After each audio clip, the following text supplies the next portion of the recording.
Hello everybody and welcome back to a brand new stream. I hope you're having a fantastic week. It's good to be back on the Boeing 737-800 new generation aircraft. So today I'm a little bit under the weather, so I might have a little bit of a stuffy nose, but nothing to worry about. We're going to embark on an adventure from Russia's Novosibirsk down to Uzbekistan's Tashkent. So for me, brand new route. Brand new experience and a brand new livery, which is most important. The livery itself, now I'm going to turn the volume up, just bearing in mind that we have a ground power unit and an air supply unit. They're very loud. Yeah, so if it's too loud, let me know. But yeah, the livery itself, fantastic. I did a few flights in it, and just look at it. This is probably one of the best liveries that there is, and this is for the Zibo 737, not for the default version, although it probably does work on the default version as well. But in general, this is one of the best liveries available because it's such high quality. It's high resolution images, as you would expect, and it's very detailed. So if you just look around, you've got the Aeroflot logo. You've got, of course, the old the symbol of the company, the logo. Rossiysk Airlines, so Russian Airlines, and then the name of the front, I'm assuming, is perhaps the name of the person who made the livery, and a few other cool little things on it. So yeah, the exterior light is just as an external livery, of course. So there's, you get, it's kind of there. There's nothing really extra to it, but then you go inside and you get the extras like the Aeroflot seating and things like that. But yeah, the colors very cool color scheme, very high quality, very well done. You can download this if you go to the X-Plane site. You'll be able to find, or the X-Plane forums, you'll be able to find this livery. So yeah, we're already here on the ramp. We have ground power and air supply, and we have our navs on. Let everyone know we're just in the aircraft getting started. So we're probably not going to need the APU just yet, but we'll get it on anyway. Just gives us a bit more speed. It makes things happen quicker. So yeah, very cool inside. Let's just take a quick look around while there's no one on board. So in terms of the cockpit, I have made some modifications like last time, but this time I've managed to save them. So I've saved the modifications I've made, and the layout is a little bit different. So those lights, they're now there forever, and there was a category 3 sign there. Let me just check. So you go in home, settings, so save them, and we want display. I did have that on there, and then just save. So yeah, that's now added the placard down there, category 3, in case nobody knows how to do it. So yeah, let's go into cabin. Let's have a look around. So already the seats and the carpet are different, or they look different at least. I don't remember the blue carpet on the default one. The seats are the Aeroflot seats, of course. We've got like a business class. This in itself is quite unique. You don't get this on other liveries, to be honest. And then the back of the seats, we have a custom Aeroflot, the actual image from the Aeroflot planes TV. So that's very cool. In Добро пожаловать на борт. Of course, welcome aboard there. So business, or I don't know, first class or business class, whatever that might be. And of course, the Aeroflot signal logo on the sign, along with the color scheme as well. And of course, the TVs. Now, there's no TVs in the back here. That's quite realistic. To be honest, the Ryanair one on this has TVs when it doesn't have them in real life. I've never been on the Ryanair with TVs in the back of their chairs. So it's obviously the same with Aeroflot. And then these seats just repeat themselves to the end. So it's very cool. We've downloaded the flight plan from SimBrief. We've downloaded the flight plan to VATSIM. So hopefully it's going to be a VATSIM flight. If not, we just might do. But it is Novosibirsk. We're fairly close to civilization. Anyway, let's get started. Let's get the APU on. Let's get a few checks completed. And of course, let's do our actual startup properly. So battery on, emergency lights.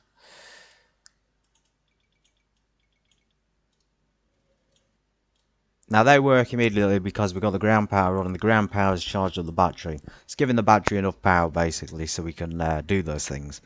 The APU is still needed because when we disconnect ground power on taxi, we're going to need the APU to start the engines. Okay, let's get the IRSs aligned nice and early. Now, start the APU fire checks and extinguisher checks there. Annunciation panel functional.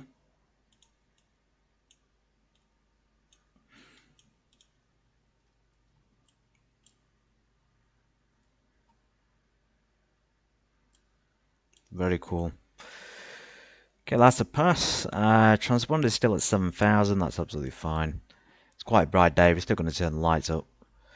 Make sure we can see what we're doing. Prevent any glare from building up. So our call sign is Aeroflot 14. I believe the actual call sign for Aeroflot is just its name, Aeroflot, but that's like the Polish airline LOT as well. They also have the same call sign as the name. Alright. Let's go ahead and enter our data. So we got 184 passengers. Quite a lot of people going to Tashkent from Novosibirsk. We've got to change the configuration, of course. Ground services, nope. Payload. Let's just try and save that. Let's see if that'll save it for the future.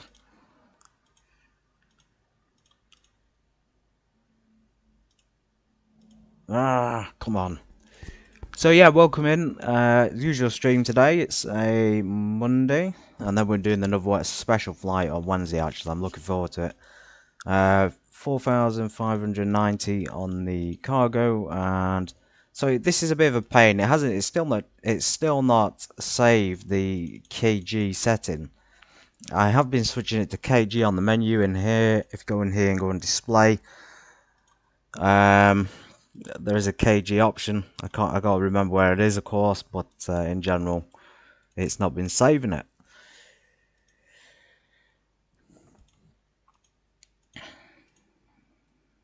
Usually it would be on system or something. Let me just try and find it. Bear with me.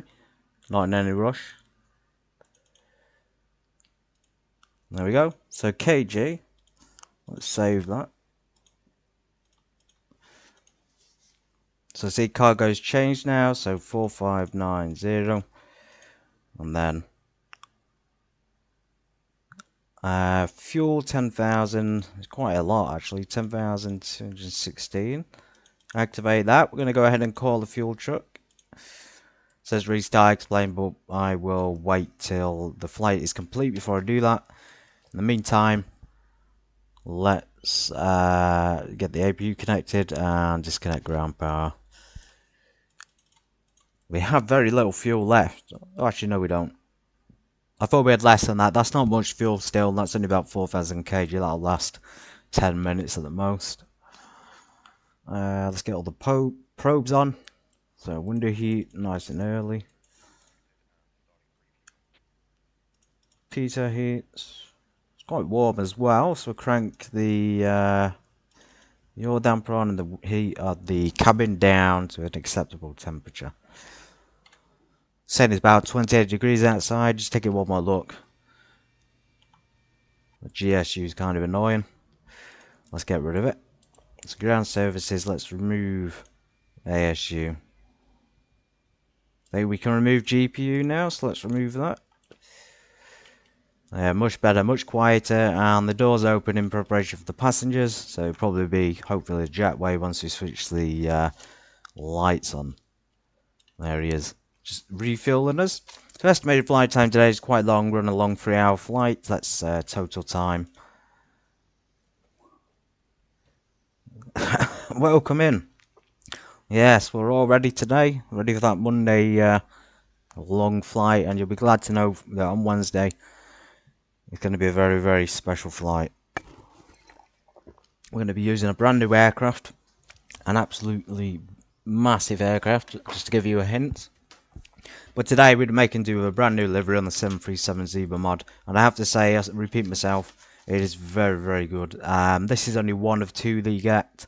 The second version is the same livery, but you have the additional 100 years of flight down here on the lower left, and that'll be in Russian on the left side and then English on the right. So that's very, very cool. Of course, the airline tail number is appropriate for Russia, RA73098. Let's go ahead and close that. Let's try and connect to an ATC. And there's none available. So it looks like we're all the way to Tashkent with Unicom, most likely. 122.8.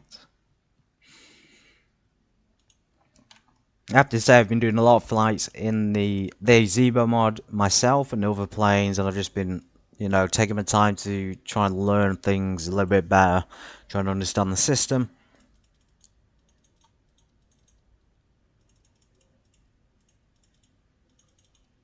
And hopefully that's going to pay off in all my other flights. You know, it still takes time, but I'm getting there.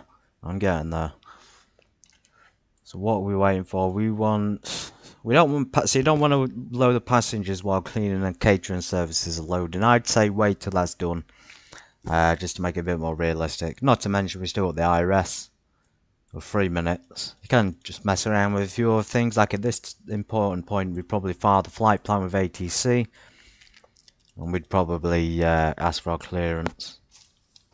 Which reminds me, we can file our flight plan on here. So let's go ahead and do that.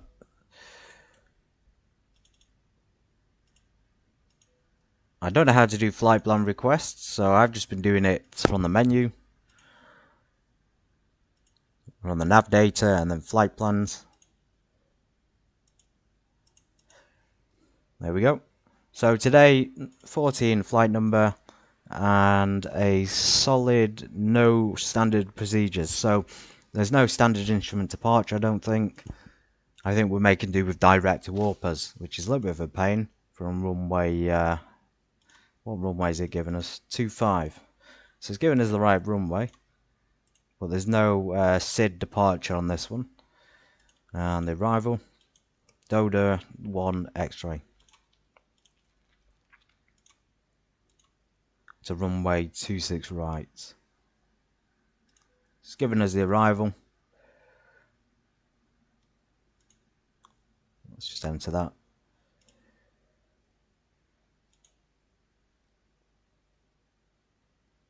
Cruising altitude 340. 28 degrees outside. Very hot. Transition altitude is automatic though. That's very, very handy because a lot of times it doesn't actually work. And one of the cool things inside in terms about the layout, you'll notice there's only 2 lights up here for landing lights.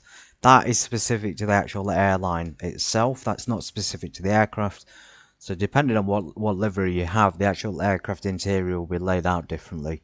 I always find it very, very cool to mention it. It's really just makes it a lot easier just having those 2 lights instead of 4. Okay, packs can be loaded.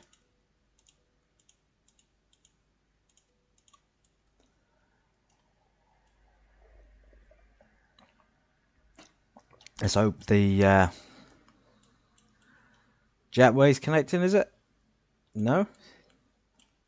So they've gone for the stairs rather than the... I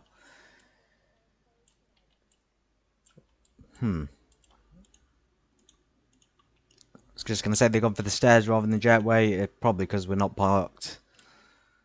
I don't know what kind of aircraft would fit there that would reach the jetway would reach, because it's sort of turning back on itself, although it's still within the range it could do it. Still within distance. Let's try and get the air stairs out and get the doors open.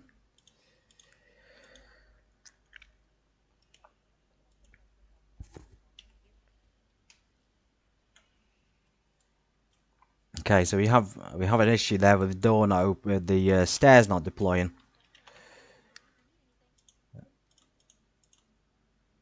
I don't know how. I think there's something going wrong. She said that we got everyone strapped in. We've only got 6% of the passengers on board. We can't toggle the jetway. We can't do the stairs. Stairs seem to be malfunctioning. That's probably because we're meant to have the jetway. So we're literally stuck with people getting in on one end. So we tried from the other side. Well, that's the service door, isn't it? Oh well. Let's close that door.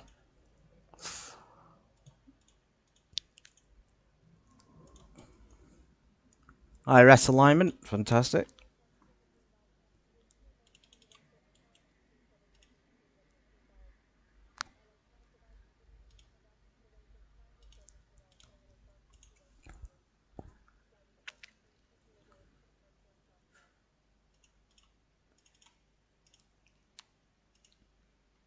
And regate.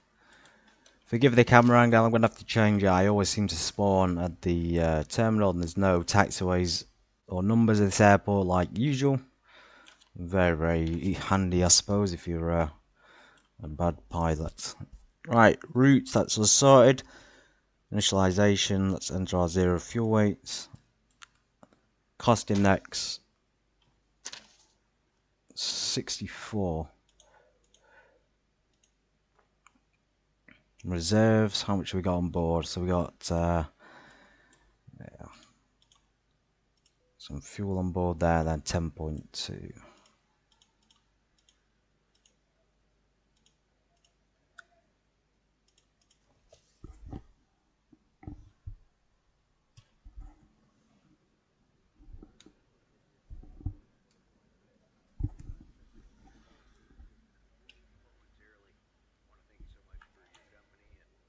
Okay, so he thinks everyone's on board. Let's just go ahead and try and speed that up so we can get going. He thinks everyone's on board, we might as well go. And then we do back pushback as well. Okay, we set the brakes and we'll do the weight and balance in a second.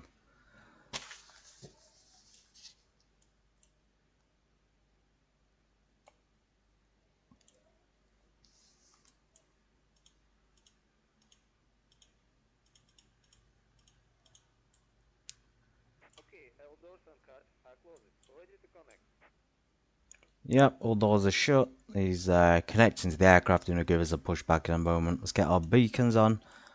Let's stick our control surfaces on. We're about to turn the aircraft engines on, so we want to make sure the area is clear. Temperature's gone up to 25, so the cooling's not really working. We're going to turn that right down to cold.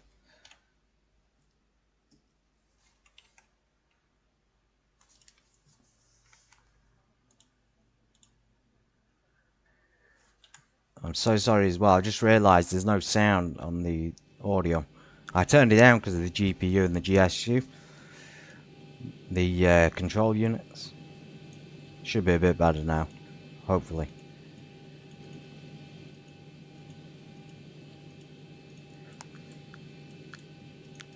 Ground to complete. Please show me where you want to go. Hang on a sec. Let's check our runway 225. It's quite a long taxi in Novosibirsk. This is one of the there's a plane up there in the distance. One of the strangest airports I've ever been to. So we're taking off from runway 25. That's not even the active runway on X-Plane 12. Not a long taxi, but usually in the past I've taxied down to runway 16, which is a heck of a long way.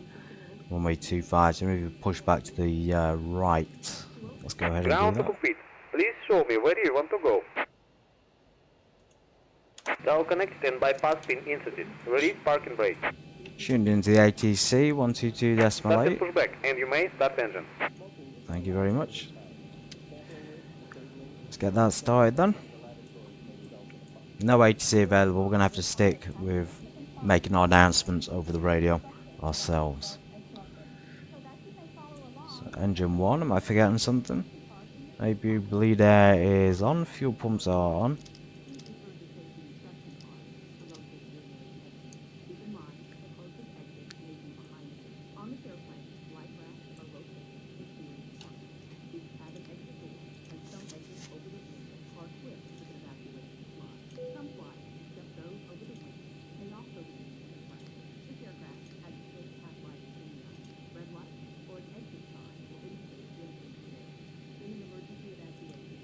So stuff it's been happening on the 737. I can't enter the center of gravity.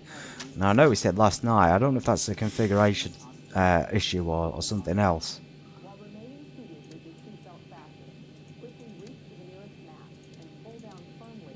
But yeah, even the L is having issues as well. So let's try it again. So it's let me enter the V speeds. It just won't let me enter the center of gravity for the trim. So this might be because of the I put the temperature outside, but I don't know if that's why the actual thing's not working. So let's try it again. So yeah, it's just not working this time, and it happens. You know, it happens occasionally. Right, 1, 2, 3, 140, 154.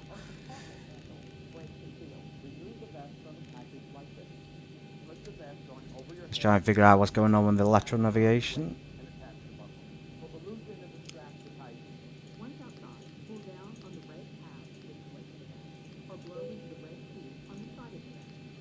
Operation complete. Set parking brake. Disconnecting valve. Please stand by.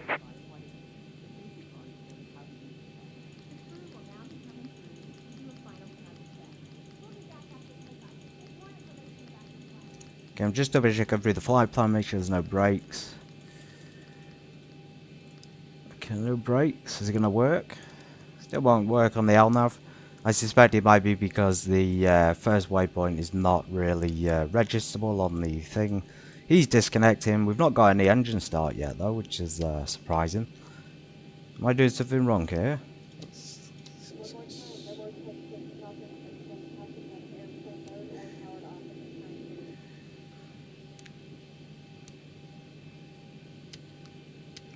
Tower is disconnected and bypass pin has been removed. Hand signal on the right. We'll see you next time and Okay. have a safe flight. Brilliant, I was doing something wrong. I was turning it to the wrong direction, which is normal. Completely normal. And we're going to go ahead and add fuel in. Let's plan our taxi, so we'll probably taxi straight down to Alpha, holding point Alpha 1. Or holding point Alpha.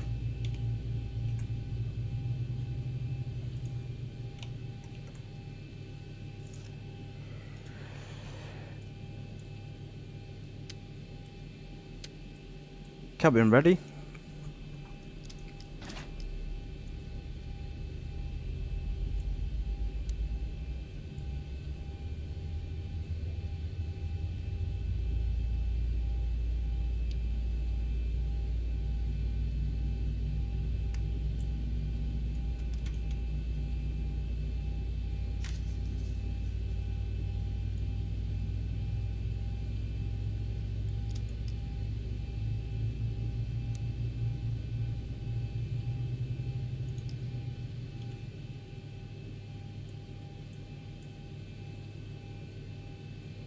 It is spooling up. There we go, it clicks off. Now we can isolate the APU. We can turn the APU packs on, APU bleed air off, APU generator off, and taxi lights on. Awesome. Ready to taxi then.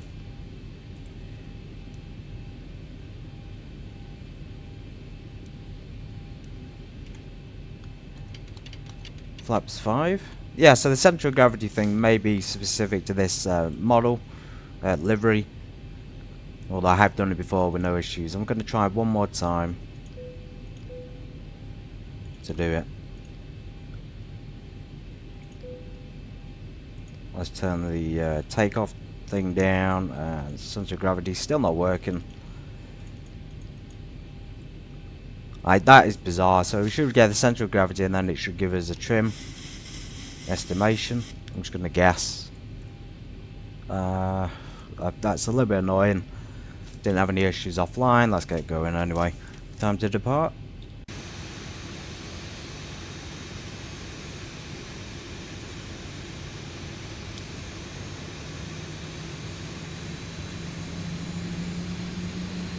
Ailerons, elevators, of course rudders.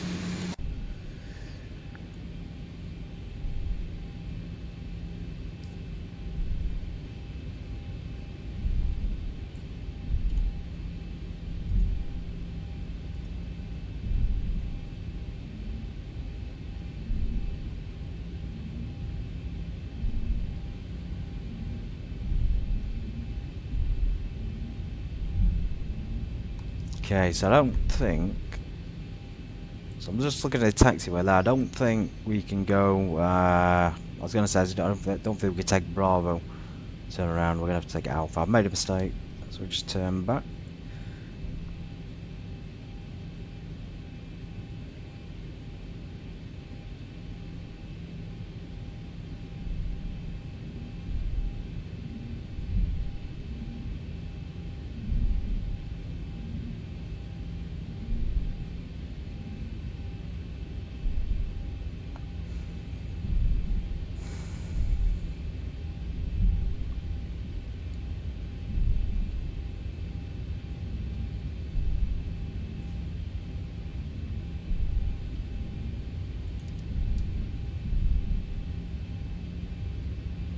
Hey, we got traffic on final.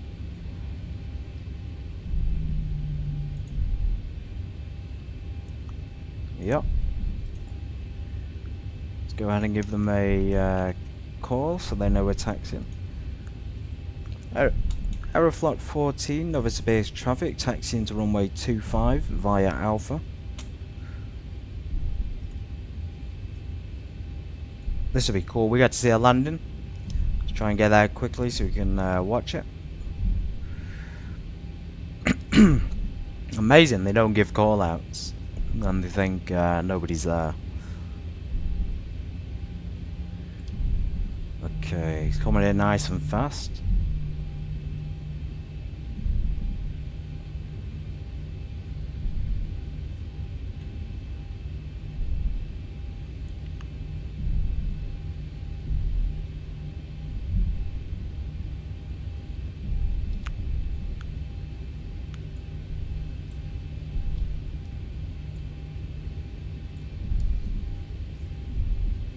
Ignition continuous. Turn that lights on. Strobes on. Fantastic.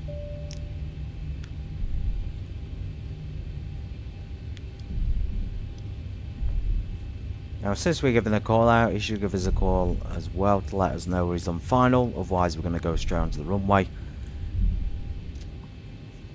Aeroflot 14, Novosibirsk traffic, holding short, runway 25.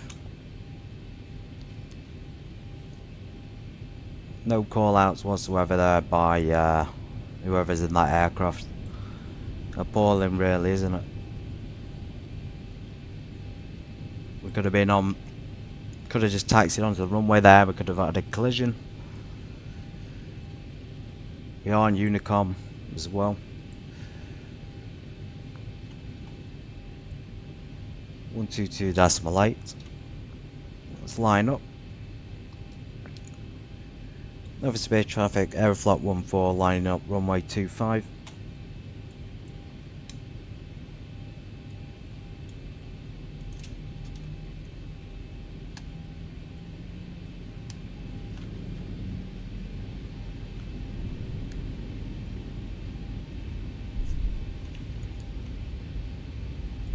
Yeah, don't be afraid to talk if you're on VATS sim. You know, the whole point of being on is to communicate. I think you have to communicate where you have a working microphone, and obviously if you connect it to the network. Well, there's been absolutely no call outs in this sort of in this in VATS sim sessions I've been on. Sometimes there's no call outs, there'll be planes flying all over, so yeah, you might want to sort that out. Right, let's just check. Landing lights on, text lights off, seatbelt signs are on, TARA transponder. Can we set LNAV? No, we still can't set LNAV. Course 253, heading 253 as well. We didn't set the barometric pressure, let's check what it is. So 1010.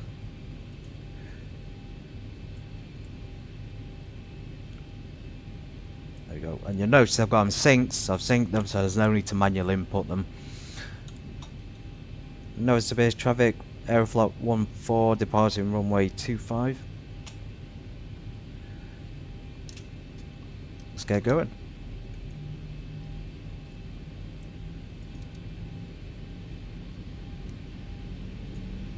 Quite a steep turn there to Orpus. Weather radar on.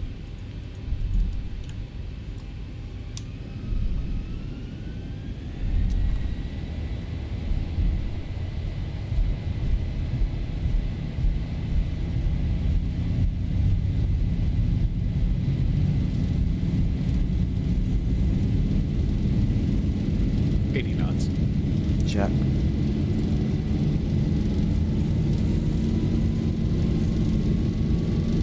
120.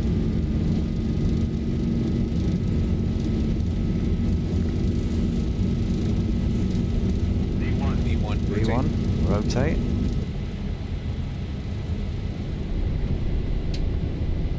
Positive rate climb. Gear up, please.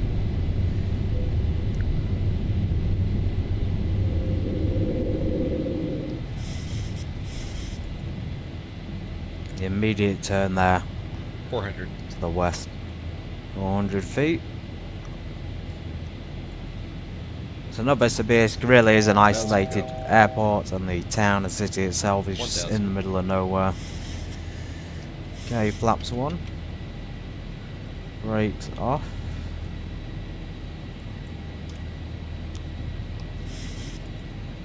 Just bear in mind the altitude restrictions. We're only allowed up to 20. Oh, we're allowed straight up to cruise level.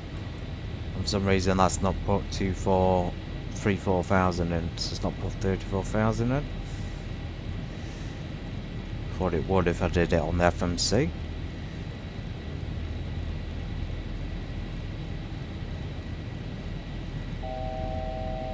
Can we activate LNAV? Yes we can. So we have an LNAV activation. Flaps 1.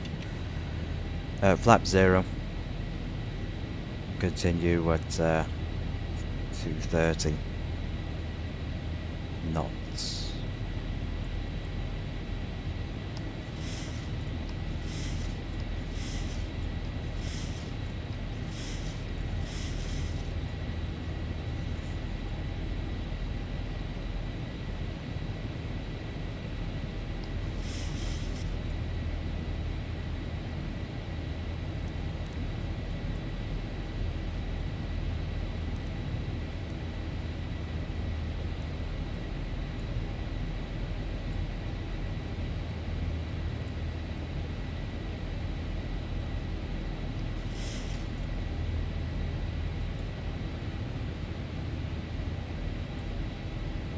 Turn our lights off.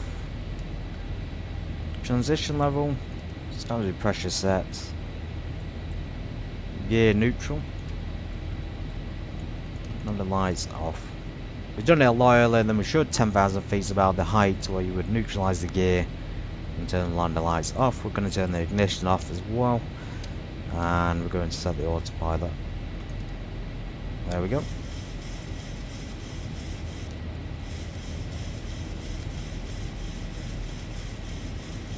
Started to descend there because the altitude restrictions of the FMC, so I'm just going to climb straight up to 34,000 feet.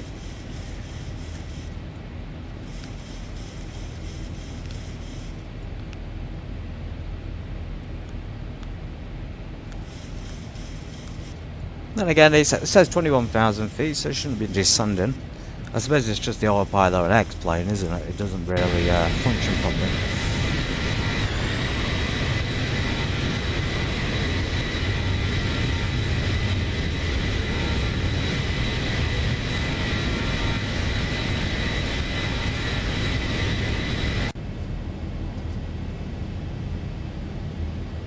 New view here from the window, and there's the original view I had, and then I added the engine just for you to see in case it's at some fire.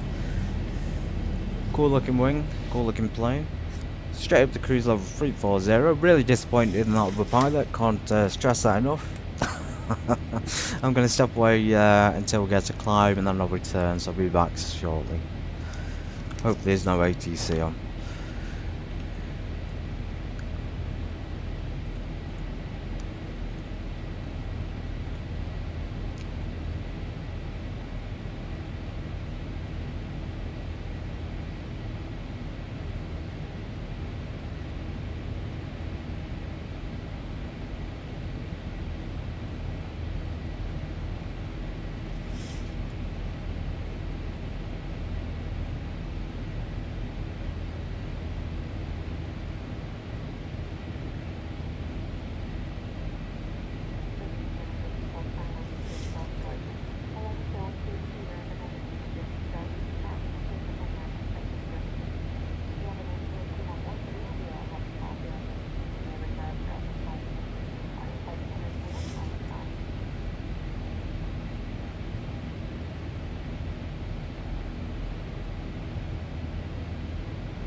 Okay, we're about halfway to the cruise altitude.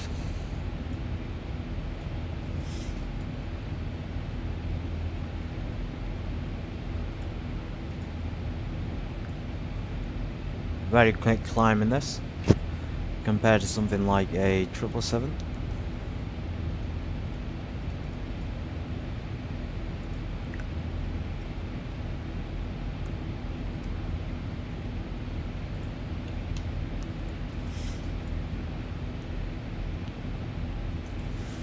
Actually, one cool feature I want to just talk through while we're climbing is something called the Avi tab on here. So you see it down here. So I actually downloaded it. This doesn't come with the Zebo mod, but you have to download the Avi tab separate. So I downloaded it, and now I have access to some of the information here. I don't have any additional subscriptions, but I can still get the airport information, so you can put the destination there, and that's the airport's, like, I think that's the airport's proper name or an alternate name, and they give you the radio frequencies. So there's that. There's map as well. We can literally see a I think this may be Google Maps, I don't know. Well, it says OpenStreetMap on there, so yeah, an OpenStreetMap, so we can see where we're flying. And we can also import documents into it, so we can import a flight plan. But I think that's very, very cool. That's a much more detailed map than the one on X-Plane 12. Like, just comparing it, it's got green colours, it's got just much more detail than you would expect in terms of the terrain formation. There's Novosibirsk, of course.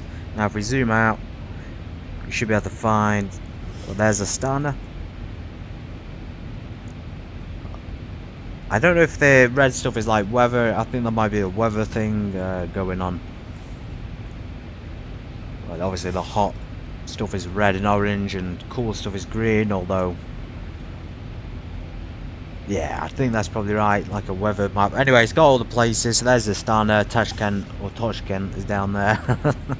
Next to all the Tashkent. Yeah, very strange. In Uzbekistan, around the Istans. So, Turkmenistan, Pakistan, Afghanistan, Kazakhstan. The main one we're going to go through is this land here. We're nearly out of Russia at the moment. So anyway, go back. Let's try and import some documents. Routes, perhaps. There's the route we downloaded, so let's load that in. Just testing this out more than anything. Now, because I don't have any additional subscriptions like the official charts, I can't scroll them either. I can't view them. Now, there was a way to do that. Avi tab to get your things. I think it's separate to that. So you go on the plugins, Avi tab, toggle tablet. There we go. So use the Avi tablet like that. It's a little bit better. Okay. Routes. This is a bit more. It's a bit easier than using this tablet down here. This is the dedicated tablet. So notes, we could add. Excuse me. Providers. Obviously, these are providers. Now, I think ChartFox is free as well. Give me a moment. I'm trying to figure this note thing out. Maps. Obviously, we use it. Oh wow! It does give us our flight plan as well. So that's very cool. I never noticed that. I only downloaded it yesterday, so everything is new to me. But yeah, very handy. That's the actual route from SimBrief. Somehow it's managed to find that information. It must be from the FMC. I'm trying to find my download though, so I don't really want to see people to see what's on my computer. Nothing dangerous, of course. No pictures of airplanes in there. I think I put it into FMS plans. Output and then FMS plans. Yes, so we can do it like that. So we go FMS plans. If you download it, we can see our flight plan there. So Avi tab is actually really handy if you don't want to flick back to SimBrief or you don't want to write it down. You can simply do it on Avi tab. Short for aviators tablet, of course. And that gives us all the information. So we can see cost index 16. You can see our departure time 10 to 2. We actually departed a little bit early. Fuel, 10,216 block fuel. I did take a lot of contingency as well. Okay, we've only got one page. Is it going to show us the next? I think I'm doing it slightly wrong, so we click next. There we go. And we have our route. Orbis, Lagmo, Abnik, SMK, Dodo for the arrival 26 right. Some more information about the time off, time in, and some of the weights. 4.6, so this is in kg, so it'd be 4,600.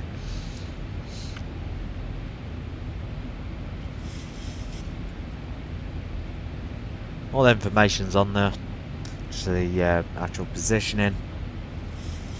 Skip some of this climb information and waypoint information. And the flight plan you fire with that sim or with the tower. Scrolling forward, you'll find the takeoff data. So we had this QNH 1010 from X-Plane 12, thankfully, and it gives you the takeoff weight. So 25 dry runway. It gives you ILS frequencies. So our takeoff speed was actually exactly, not exactly that, but similar, very similar. And then of course scroll down, landing data. So when we arrive, same QNH, flaps 30. Yeah, very handy to have that on here.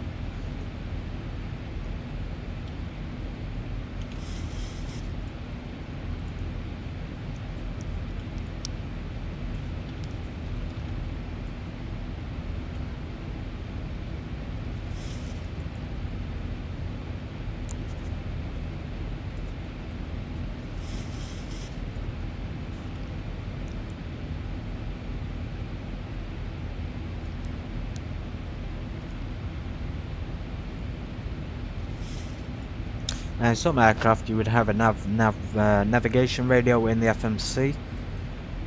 So the 777 doesn't have its own dedicated navigation radio that would dial in the ILS frequency, so it wouldn't have this section down here. Neither would the 747. Well, the 747 might, but in my experience is it doesn't have one. So the FMC is where you put the ILS frequency, and it'll be activated through that.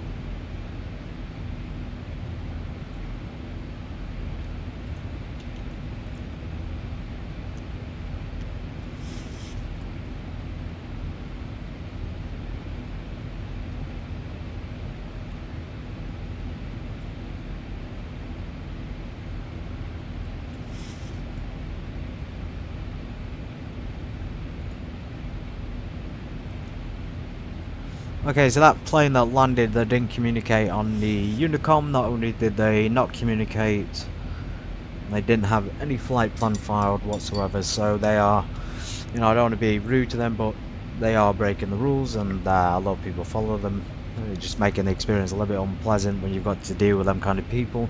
They're not even tuned into the Unicom frequency, so I have no idea what they're doing, honestly. And there's another plane just spawned in with absolutely no flight plan whatsoever either. And they both have very similar call signs. I don't know. Very strange.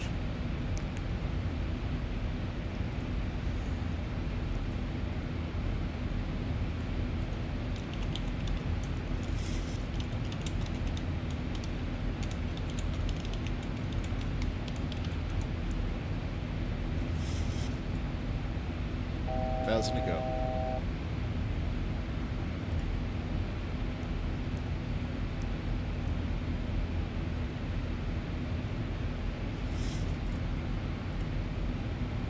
Thousand feet to go. Turn the seatbelt signs off. Free to move about the cabin.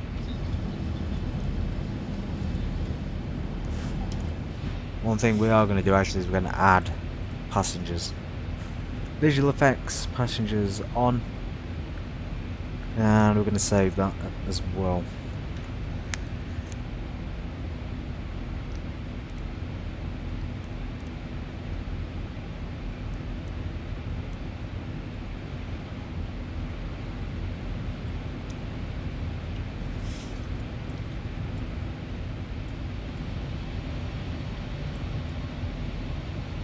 such a small cockpit, the 737.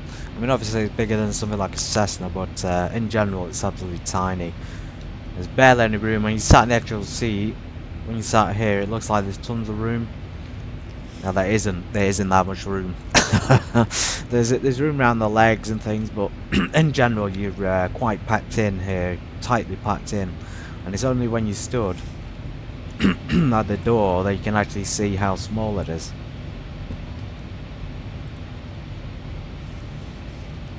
Yeah, so I don't even think X-Plane 12 shows you how small it is. But you can see minimal leg room to get into the seat. Obviously you can pull it back, but not by much. When you're in the seat itself, you've got like the arm length from the seat to this overhead panel is almost instant. As soon as you lift your arm up, you can touch the overhead panel. So yeah, I don't think on the game it's going to give you it's not going to give you the proper perspective, but just interesting to know that these cockpits are not that big. They're very, very small. Ladies and gentlemen, once again from the flight deck, we've leveled off now at our cruising altitude. We're going to go ahead and turn off the fasten seatbelt sign. I'd like to kindly ask if you are staying in your seats to keep those seatbelts comfortably fastened for your safety. Onboard computer showing an on-time arrival, no ATC delays either. We're going to stay quiet up here, have you enjoy the flight and the service. Once again, welcome aboard.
Hey, Findus, did you see that new video I uploaded or not?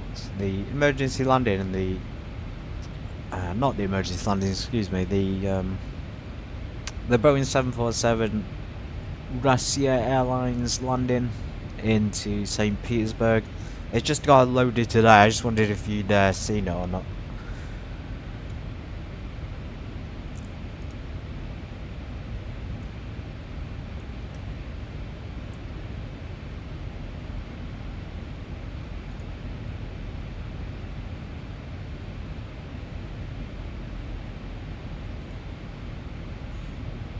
Ah, okay.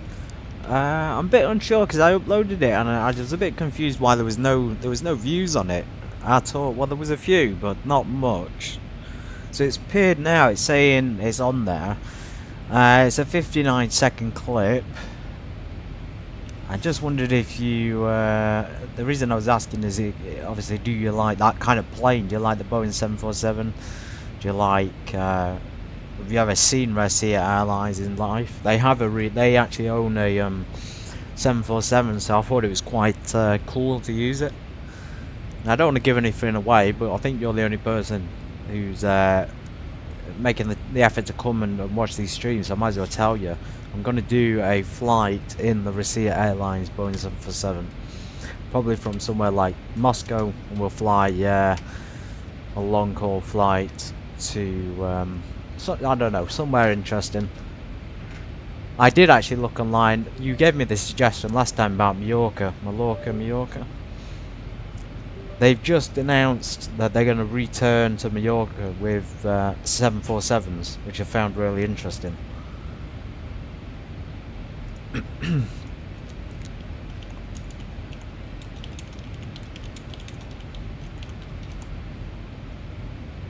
The Lufthansa's 747s may return to Mallorca soon. I don't know how recent that post was. 2022, but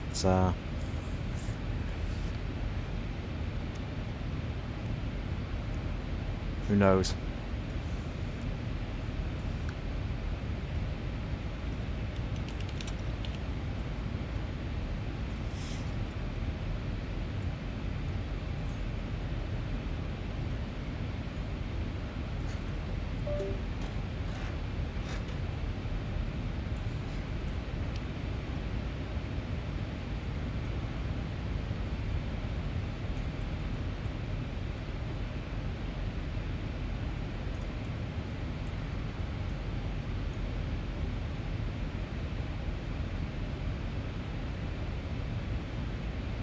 Right, trying to figure out how to move this tablet, how to raise it up. Anyway, we got it a little bit over to the left. Let's try to put it back.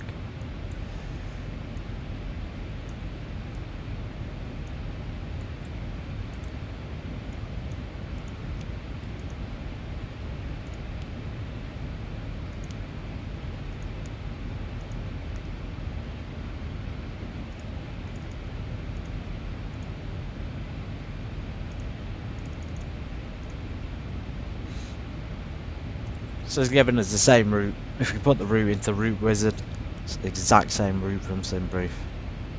Just no scroll feature on it, unfortunately. Ah. Yeah, same arrival and everything.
So we've had a failure. Notice we're burning a heck of a lot of fuel as well. Keep having failures on the 737 lately. But yeah, we're burning a lot of fuel. We only started with 10,000 kg about, and now we're down to about 6,000. So we've burned 4,000 kg. The predicted fuel burn for the whole flight was meant to be 6,900. So it's saying we've got 3,000 kg left to burn. Until we've used up the fuel we were meant to for the flight. So I don't understand that. We seem to be burning more fuel than we should be. We've had a window heat failure. I just checked the iOS. Window heat, de-ice window heat co-pilot. So it's not on the captain's side, but it's still an issue. The ice accumulation is never a good thing. It can sort of make it out. Actually, you can see that ice build up already. I don't know if you can see it. It's very, very faint.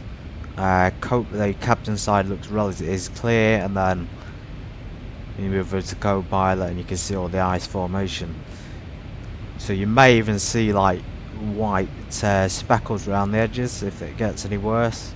I mean, it is minus 25 outside. That's not too bad considering it's 34,000 feet.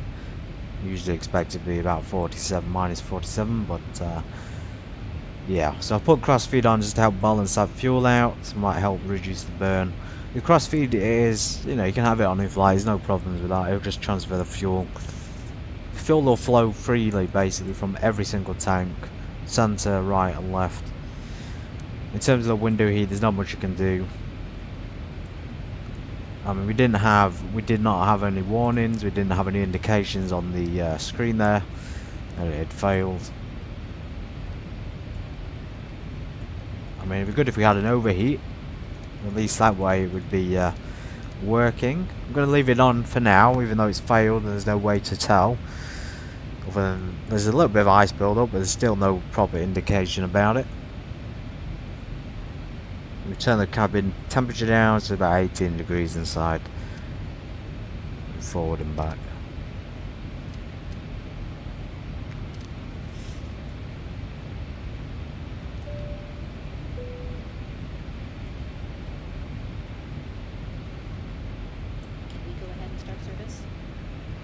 Yes, madam, please do.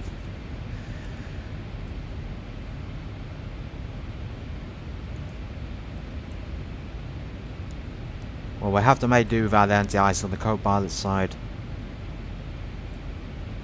It looks like there's ice on the captain's side as well. Worse on the co-pilot, but the captain has it. I don't know. We'll just have to wait and see. If there's an issue in flight, it will probably result in bad visibility, if anything.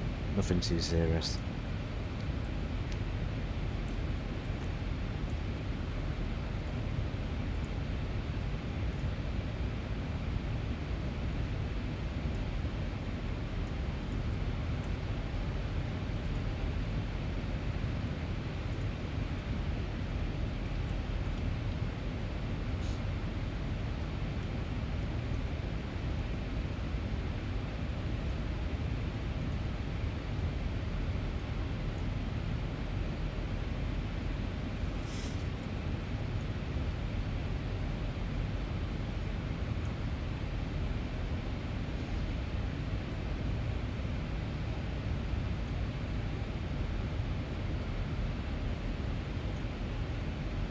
So that fuel burn, we should have burned, I don't think we should have burned that much fuel already.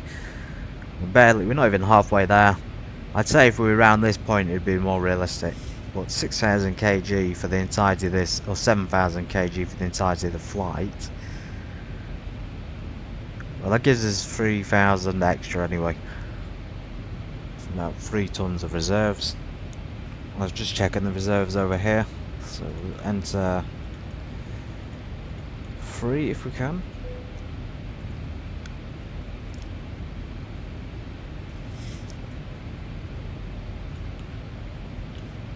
We're on climb, I think we selected climb 1. Slightly reduced, otherwise it would have been overheating the engines.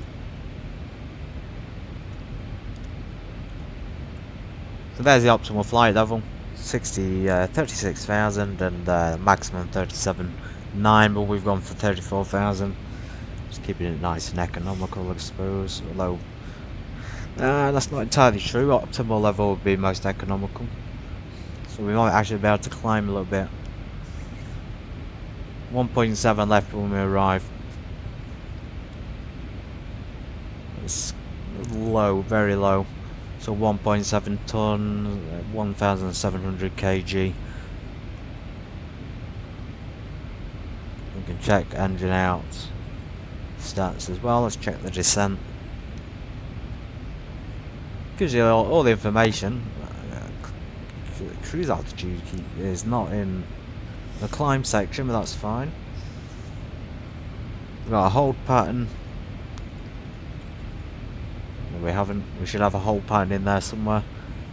Just check the legs. There's runway, and then 4,000 will be the go around height. Welcome in, my name is Granthan, by the way. I stream usually 3 times a week, Monday, Wednesday, Friday from 1:30 for a couple of hours on X-Plane. If you enjoyed this flight and you enjoy any videos you've seen, then please come back in the future. We're looking to take on a very big plane on Wednesday for a very special inauguration flight. Standard aircraft for me is like a 737, and then I do fly the occasional smaller planes like the Citation X, which is a lot of fun. We still continue our Trans-Siberian Airways adventure and a lot of other flights because this new other aircraft that I've downloaded, I'm going to say it's on par with the Zebo mod in terms of my enjoyment of it, but the Zebo mod has better graphics and better functionality, I think.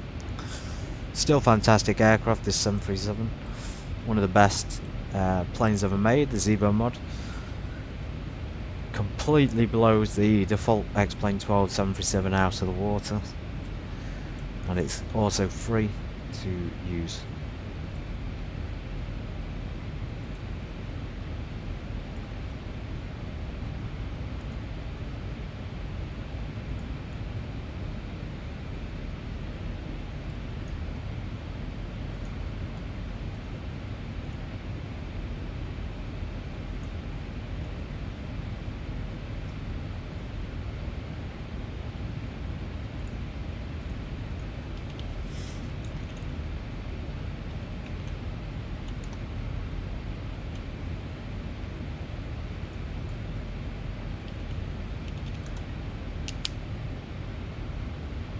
So Uzbekistan is a good 5 hours ahead, excuse me, a good 4 hours ahead of the United Kingdom's GMT, Greenwich Mean Time. So it's about 27 there now. It says UTC +5, but it's 4 hours ahead. Anyway, when we arrive, it's going to be dark, I think. It's going to be a night landing. I'm just going to double check the ILS frequencies. It's quite early to do it. It's always good to be ahead of the game. Charts, my sim brief which I've downloaded. So takeoff data has all been checked. Landing data. What do we want? We want the ILS frequency, don't we? Runway 26 right. The Dodo 1 X-ray arrival, star procedures, height and speed restrictions in place. So 108.5, I'm just going to go ahead and tune that now so we don't forget. So 108.5, do that on the captain and the co-pilot side as well, so you don't forget. Also helps the systems function a little bit better. So that's the ILS frequency. Let's check the runway length. I did see the runway length earlier and it said there was a bit of a warning. Okay, so it's normal length.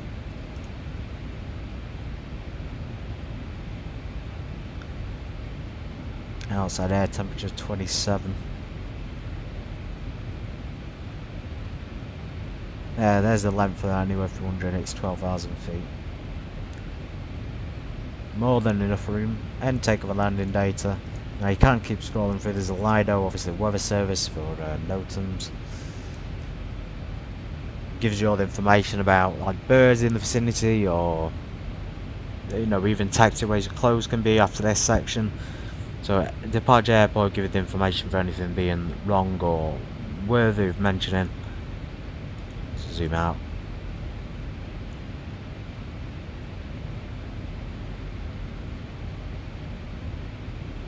So restricted airspace notice.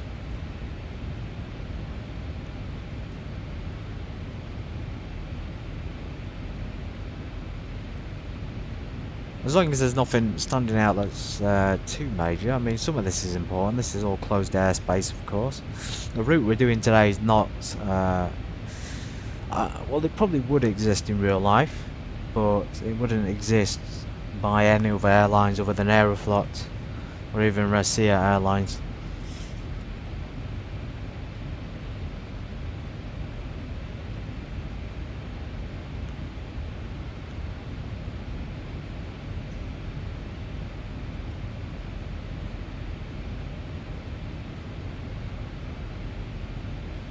Here's the arrival airport. Taxiing into aircraft, taxiing aircraft to stand by own power. So taxiing out by towing on main tows. Taxiway.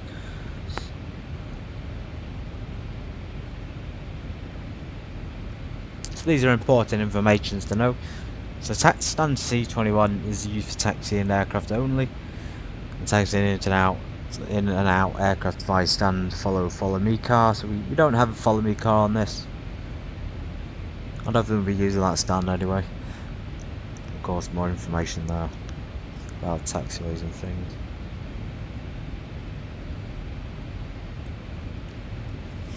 So you can see it's many pages, about 40 pages long.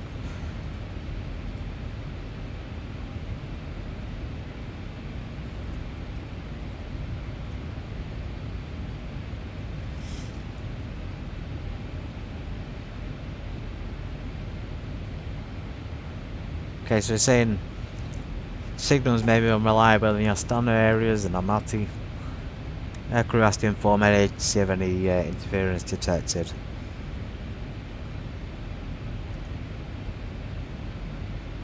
Maybe that's a weather issue. Maybe it's too hot. Some of those solar flares interrupting the aircraft systems. Just gonna skip some of this. There's the maps, not very detailed. We'll go back to the beginning.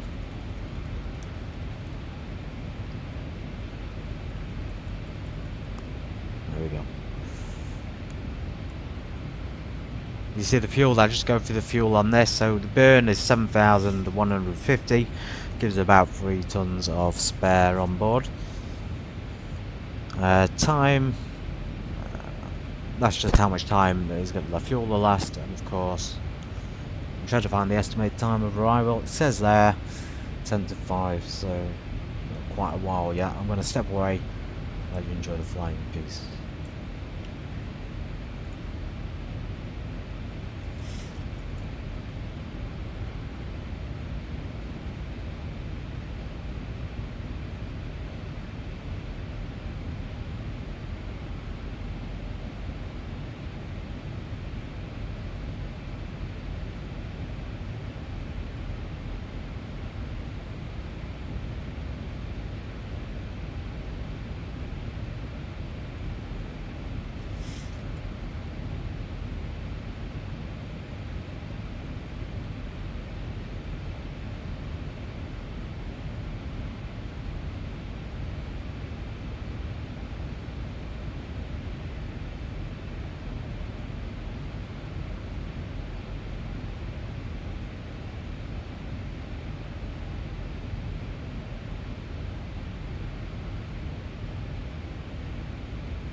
There's been no thunder here, finders.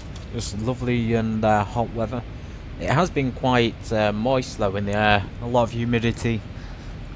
So a lot of heat, humidity and pollen. It's a little bit of a strange combination actually. You'd think in hot weather like this you'd feel good, but it does have a tendency to wear into your body, cause aches and pains and whatever else. I'd actually swap places right now if I could for the thunderstorms. Hopefully when we do a flight to Hong Kong or Shanghai or wherever else, there'll be a monsoon, I'm hoping. Really add a challenge to it.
Astana, Almaty, Astana, from Russia to Uzbekistan. We're going to be heading straight into that thermal there.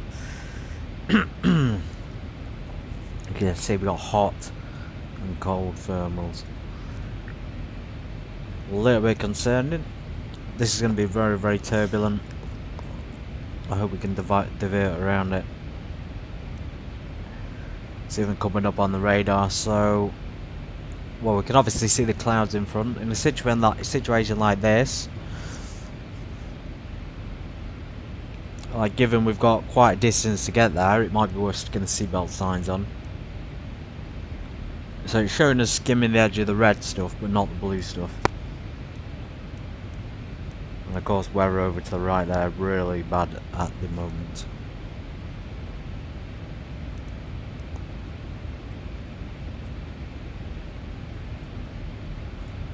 There is a PA system, you can now announce the turbulence. I will do that when we're a little bit closer.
can only see that rough weather ahead of us.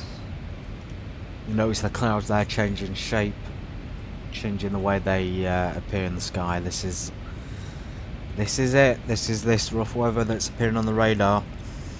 So we're gonna go ahead and stick the fasten seatbelt signs on. Really want to make sure no one's gonna get hurt during this transition through it. Please remain seated with your seatbelt fastened until the seatbelt sign has been switched off.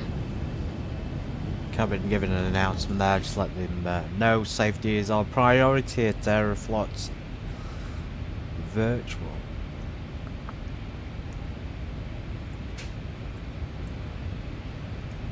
Let's give them a turbulence warning. Hopefully. We need the crossfeed open. Yes, I'm going to close it for now and see what happens. Their jump seats until we pass through this area of turbulence. We do apologize for the delay in our service. Fantastic, so the cabin crew's really on the ball. It's a shame you can't find like an Aeroflot or a Russian accent to fit in with the Aeroflot livery. I don't know what to expect going through here. It says we're going to skim it, but according to the map we're going right through it. Let's double check. Yeah, we're like literally flying right through this, and that's not going to be an easy thing. So it's only coming up with the red, orange, and a little bit of green on ours. It's only coming up with this bit. We're going, yeah, we're going right through it. There's clouds, so there's going to be severe, I'd say, quite bad turbulence. Tempted to do a diversion actually around it. There's a slight turn after it.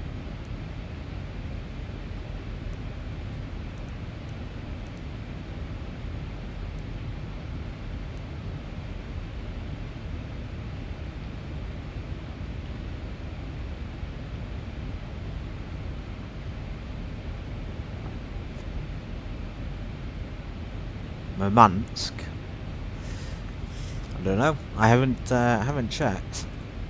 Do I think it's going to be okay in the next few days? I mean, if there's something happening I should be aware of, maybe I'd say no, but I don't know what's going on there.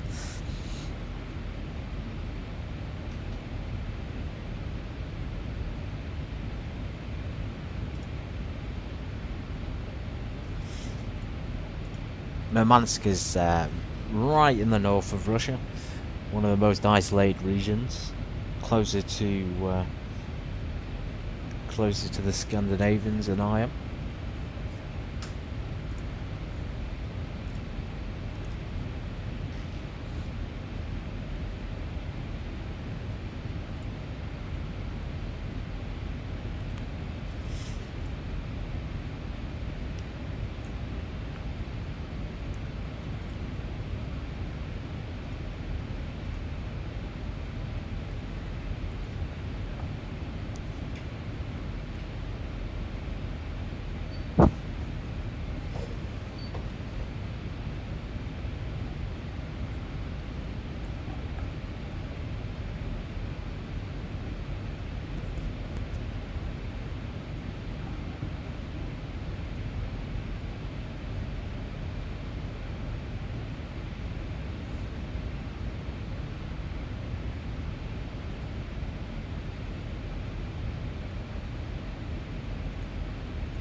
about to fly right through this. Into the heart of this absolutely awful weather. Thermals, turbulence, the works. At least the clouds have cleared up a little bit. You can see that pink horizon. Beautiful. See, the layers like this, these are the ones we should be worried about. These are the dangerous ones. These are where thermals can form, and turbulence, and storms and whatever else. Despite it showing this, so on the right side we have got some here in front of us that we're going to be flying directly through.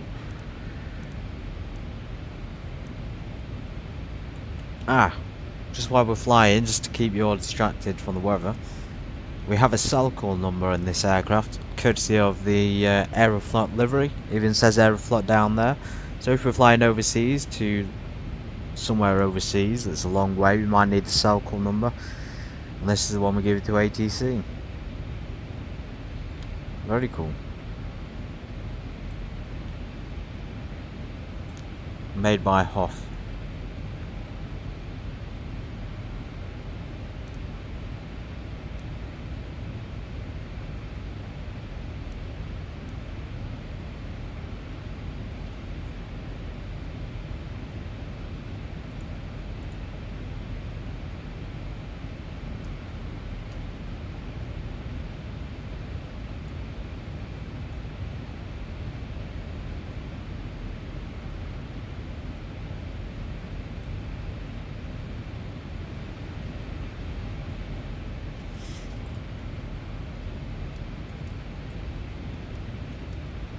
Quick system enunciation recall before we fly through it.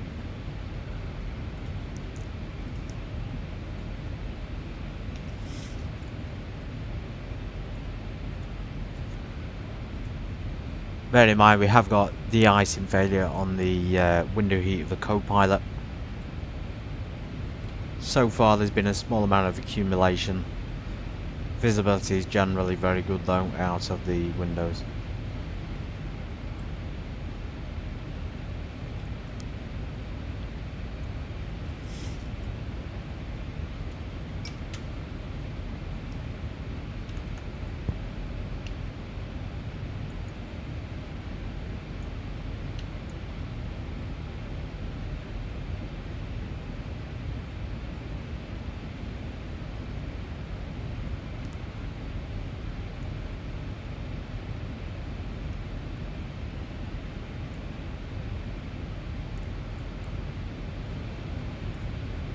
Maybe slightly over it, just above it.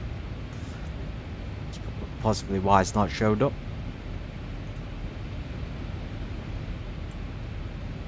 Fantastic.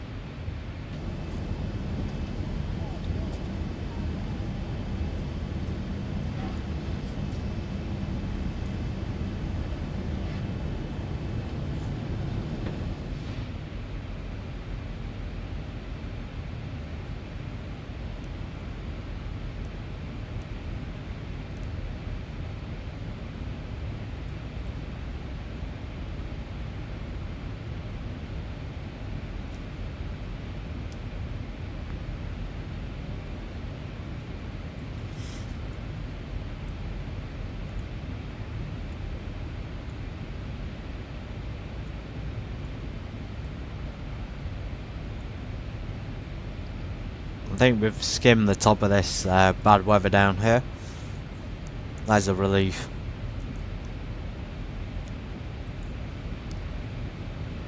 Down below us, of course, we have Balkash. Nice tailwind as well. This is probably going to speed up the flight significantly. We have got birds in front of us, and there's that turbulence I talked about. I'm still keeping the fasten seatbelt signs on for now. We're making a left-hand turn, so we're not going to hit those birds. I don't think they seem to be flying over in that direction.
Fasten seatbelts can come off again.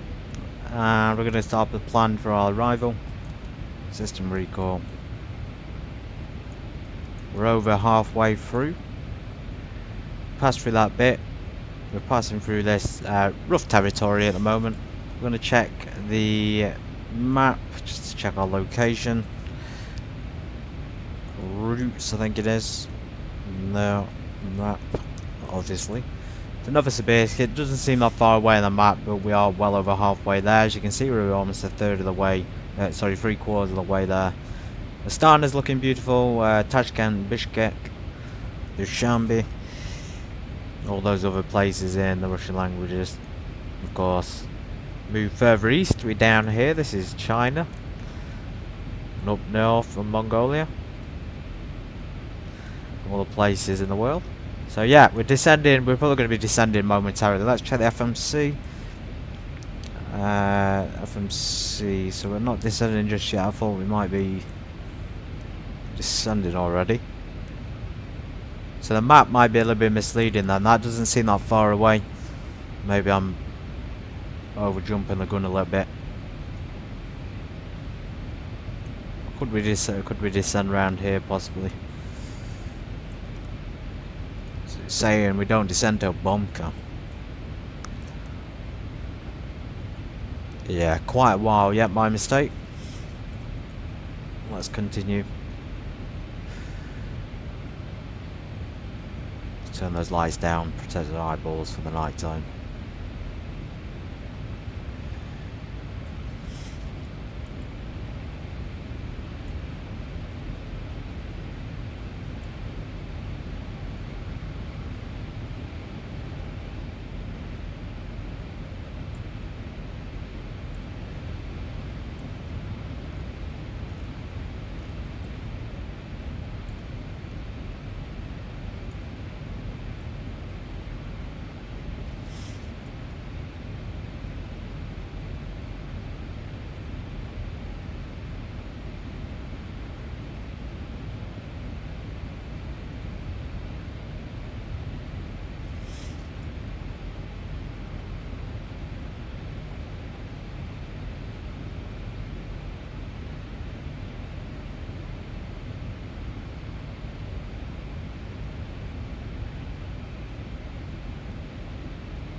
If anybody's here who's new watching this on live or catch up, I will be doing more long haul flights in the future with a more appropriate aircraft. The 737 is a good aircraft to fly in for a few hours.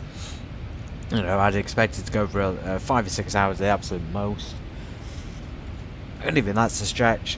But in the future we'll be using a proper long haul aircraft. Hint hint. First flight in it will probably be to Dubai International, and that'll be on Wednesday. This Wednesday coming.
about halfway, half an hour in.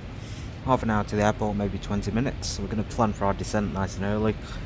So we don't have to descend until we get, according to the FMC, until we get to Bomka, at which point we'd start descending. But Bomka is going to be probably a bit too close, and that means we'll be descending too late.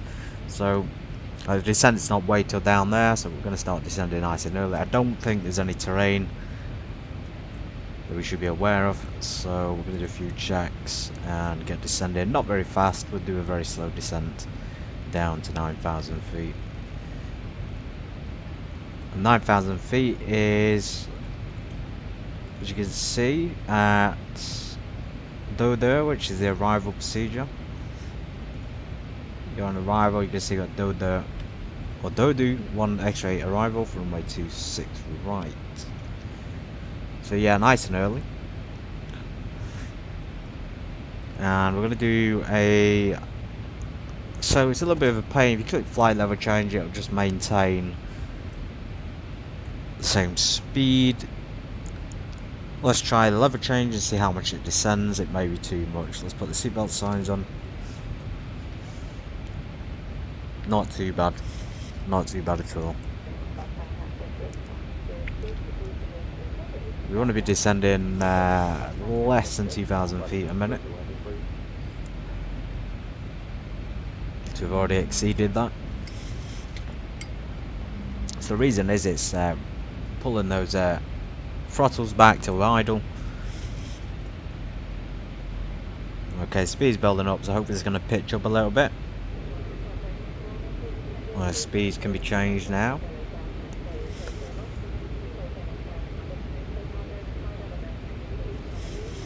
Let's keep it nice and steady. So that's very cool. So level change, you can change the speed yourself. Let's do our descent checklist. So pronunciation recall. We've done the ILS frequency 108.5. We've checked the arrival in the FMC. Just confirm, yes, we got it all in. Local QNH 1010 according to the flight plan on here. Can't quite see it on the, it's not on the first page, but it'll be in there on the flight plan. Map, I'll leave the map open for now. As you see, we're very, very close.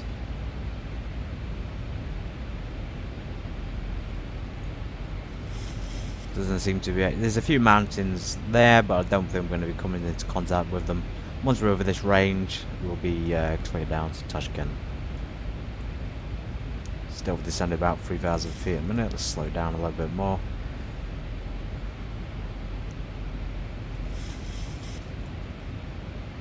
There we go. Just allow that speed to settle off. Probably about saying 265.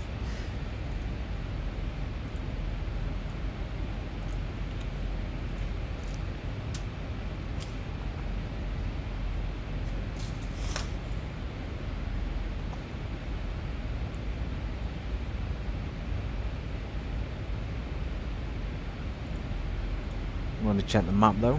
So since far advancing through the X-Pilot download, we can use the X-Plane map to see other aircraft. I think there's an option on the actual X-Pilot thing. You'll notice they've got better pushback. 737X. This one, the Zebra mod's coming up as a plugin, and I recently downloaded Avitab as well. Settings, nearby ATC. Unicom, I've never used that feature before, but that's pretty handy. Text message, notifications, X-Plane ATIS. So that's the game ATIS, we don't need that. Release TCAS control. No, we don't want that. And aircraft labels are off, so make it a bit more realistic. Settings, just checking we can actually got all the settings correct. So you have the call sign on, it'll appear in these colours. If you have the labels on, default.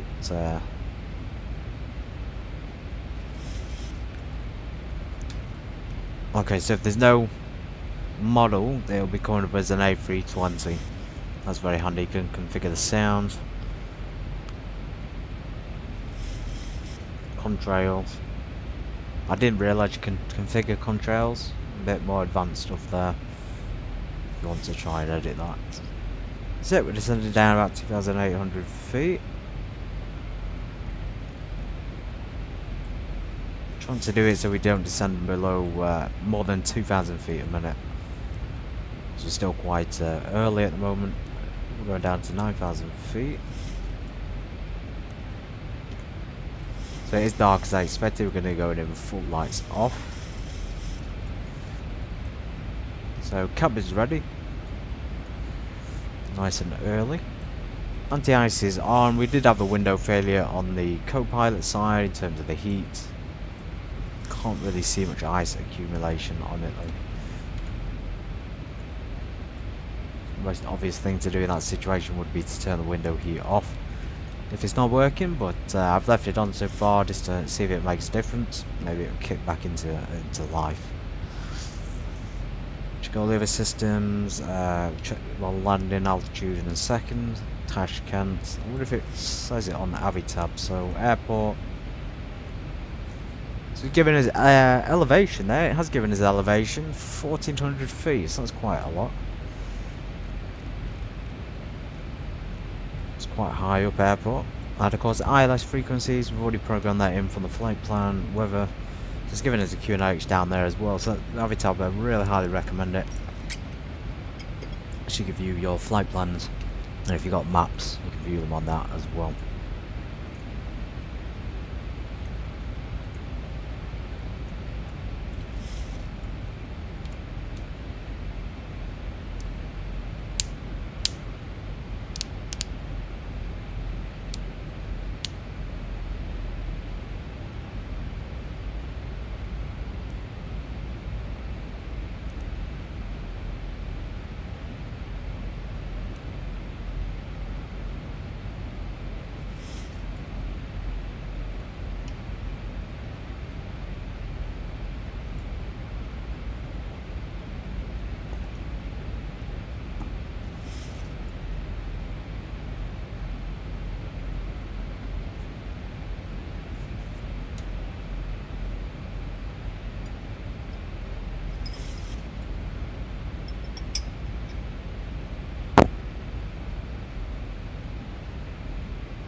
Okay, we're descending really rapidly. Let's not go below 10,000. Let's maintain about 14,000 feet. The reason is we can go faster than 250 knots. Otherwise, we're restricted to 250 or below 10,000 feet.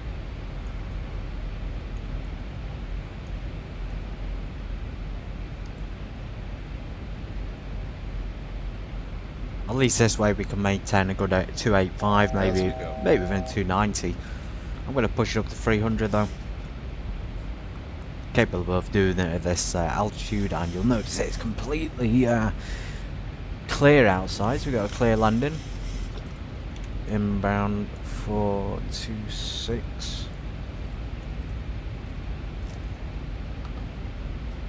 Let's change some of the core settings to 253. So we're pretty much landing in the same direction we took off from.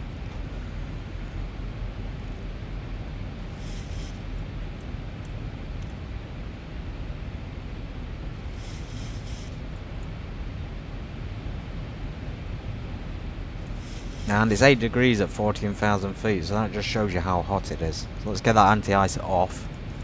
We don't overstress the engines if we don't have to. Even the cabin's heated up to 20 degrees.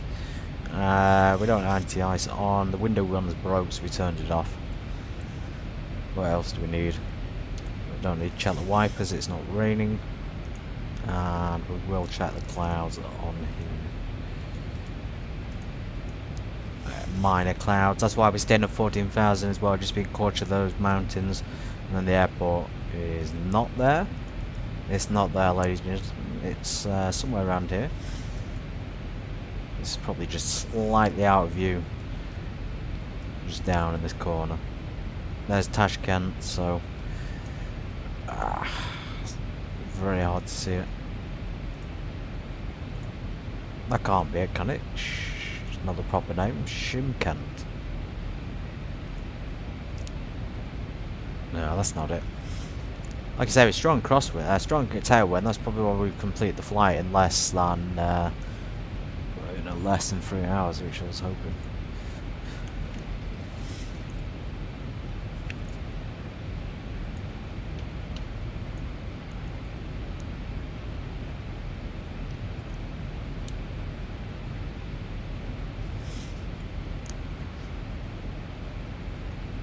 So Shymkent, the airport we just looked at, is prior to Tashkent, which is slightly further south. We're actually we're about to pass over the Turkestan region, and then we'll be entering Tashkent province in Uzbekistan. So we're not even in Uzbekistan just yet. The country itself is quite small compared to its neighbours. Still big though. I mean, Kazakhstan's the one that triumphs in this area. Kazakhstan's the biggest country in the vicinity. And then to the east of Uzbekistan and Tashkent we have Kyrgyzstan. To the south is Tajikistan, southeast to Turkmenistan, and then west is Uzbekistan. Excuse me, that's southwest for Turkmenistan, and continue right down south past Tajikistan, you get Afghanistan, Pakistan, and some other things to do with the Middle East.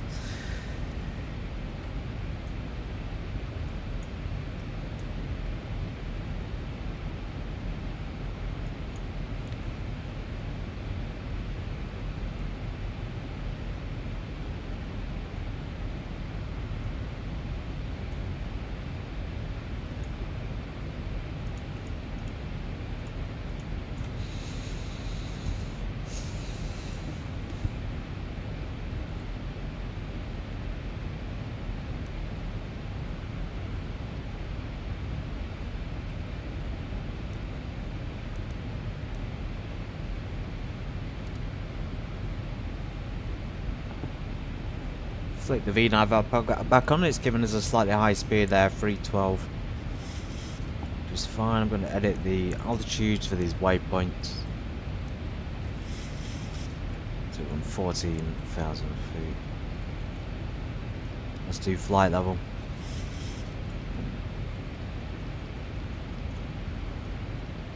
Flight level 140. Now calculate it. Level 140. I probably should have just put it in that top one. So that'll recalculate the altitudes for us, which is very handy. It's more appropriate to descend from 14,000 to 9 than to go from 34,000 down to 9,000. Makes it a little bit smoother.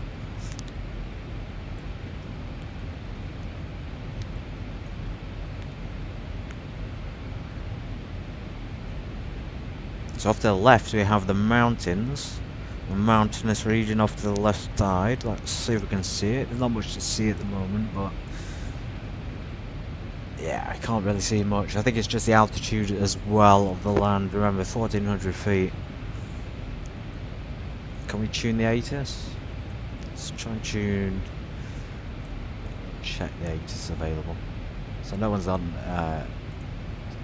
control yet for Tashkent.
checking the map. I thought there was an ILS frequency and approach on this at this airport, but there seems to be a discrepancy in the FMC. So it's telling us, and the map seems to be telling us that we're going to have to do a.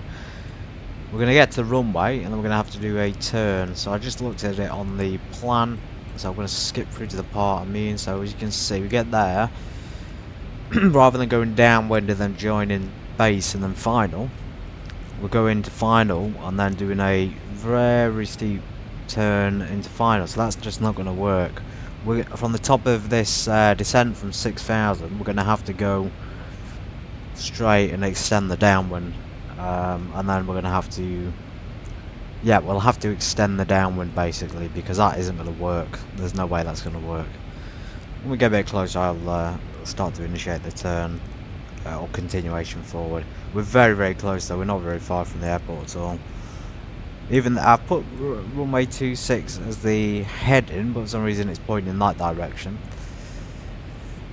I don't know if I'm doing something wrong. Perhaps I'm misinterpreting it. Like 26 is that way. Sorry, just check the map. So 26 is that way. Surely that's that direction. Instead it's pointing in, I don't know, that's confusing. Around and then, yeah. It would make sense, it makes sense to actually land on the other runway. And then we'd have a clear approach. And let's get prepared. We're at 312 still, we don't need to slow down just yet. When we start descending at Rebda, or Doda,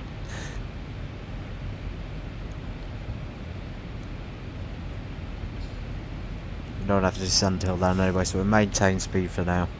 I'm going to just put the spoilers into check, armed, and we'll set the brakes. Since it's dark, we're going to set them on a 3. Pronunciation recall. Check the landing altitude, we've got the pressure settings, we've got the seatbelt signs on. Panel's looking very good. Outside temperature is 12 degrees. Window heat was broke. Check the iOS. Nothing else has failed.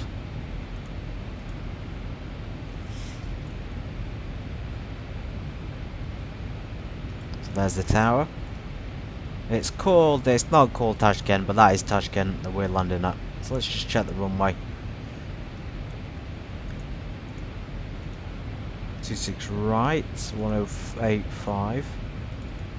This is so confusing. The approach is going to be facing us in the right direction, but in the wrong position. Let's tune that to nav 2. Give ourselves a bit of a reference.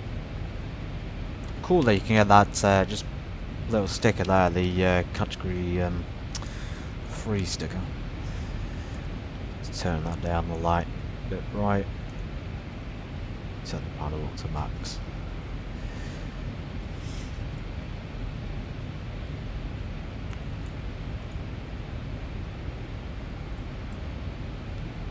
Panel lighting max. Background lights off.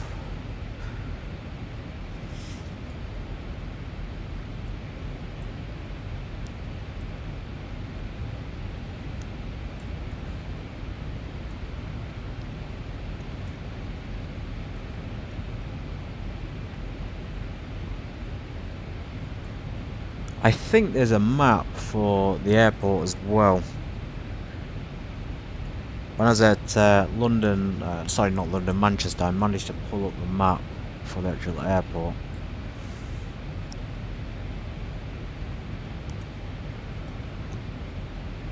Okay, so it's kind of showing the airport layout. Let's try and plan what we're going to do when we land. There's no visual on it, so we can only see. Can't see very close. So coming in 26 right. Quite a long taxi there till we turn off, and then we'll take a right hand turn into terminal.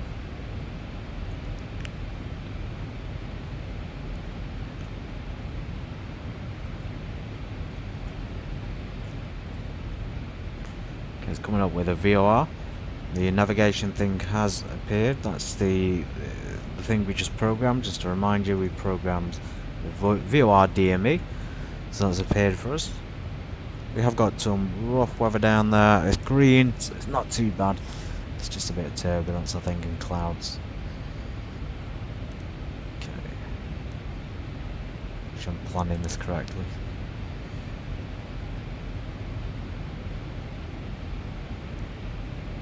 Now, one thing that appears on the co-pilot side that doesn't appear on mine seems to be these little blobs, little blue circles. They're kind of suggesting traffic or birds, perhaps. I don't know what they are.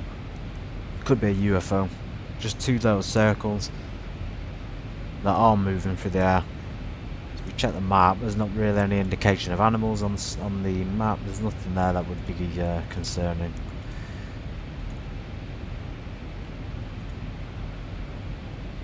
Yeah, there's another Tashkent. So yeah, a lot of clouds there in final, and a big mountain on the back. So that's probably why we can't go on a long final, I'm guessing, because of the mountains and the terrain. Too much lift from it. Of course, all of that to contend with.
Like it's going to be a manual flying. That blue line we've had it before at Innsbruck. It means this whole hand-flown approach.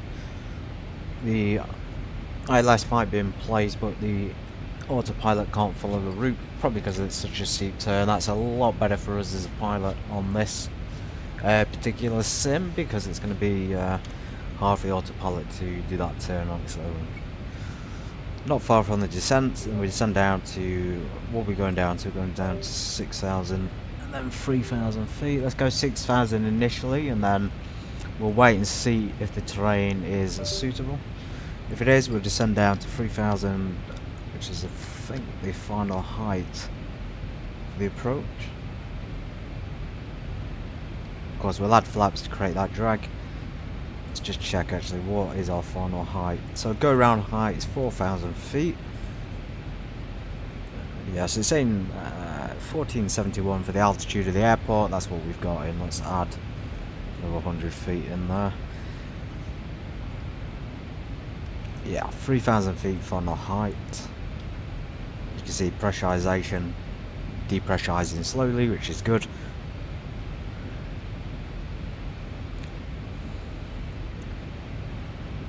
I believe that's the airport. Let's get our landing lights on in a sec. We'll put them on below 10,000 feet. Yeah, so that's that final turn into the city of Tashkent.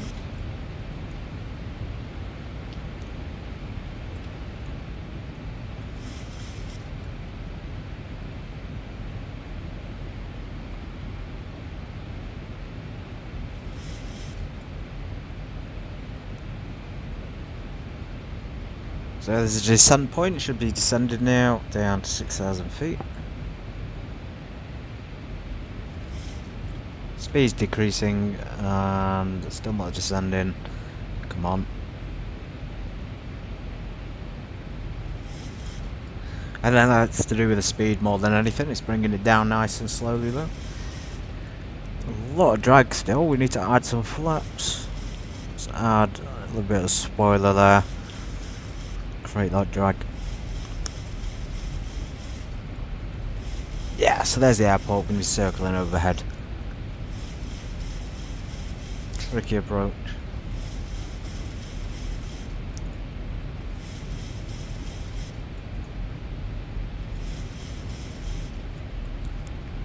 Still not descending.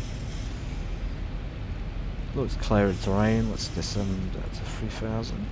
Unless that was just a deceleration point. I don't know, it should have just started descending by now to get us down to that altitude. This will help us slow down at least. So auto brakes free. Let's get one notch of flaps in. We'll stick our landing lights.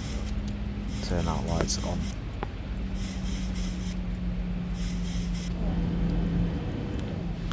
So cabin lighting, ground surfaces, cabin lighting.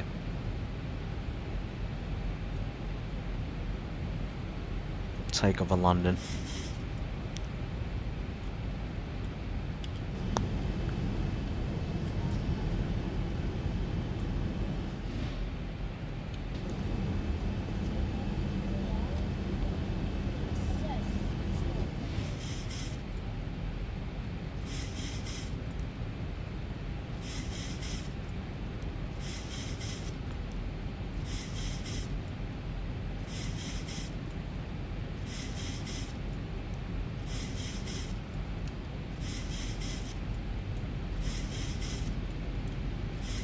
A lot of trim there to maintain it. If it had started descending by now, we'd be fine. Barely any buildings have spawned. Let's hope they spawn in. Some more spawned in. We're right over it now, right overhead.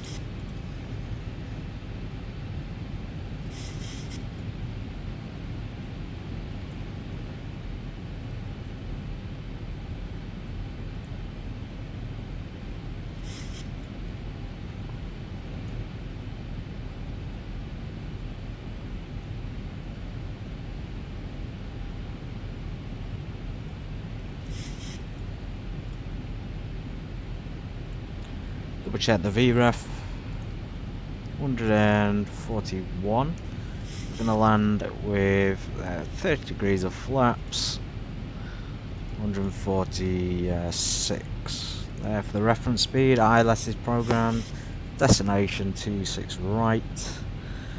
Glide slope on. Let's keep the reference on the co-pilot side, and we'll keep the legs on the captain's.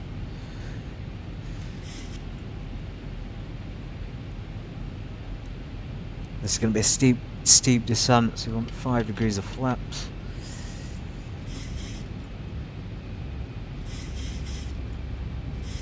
When we get to L-Pud, I think it is, or Gossard.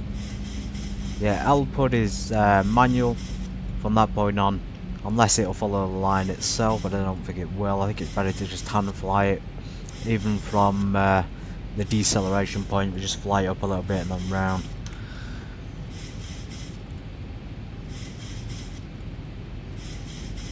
Let's just see the IFR status. Still see the weather with the IFR.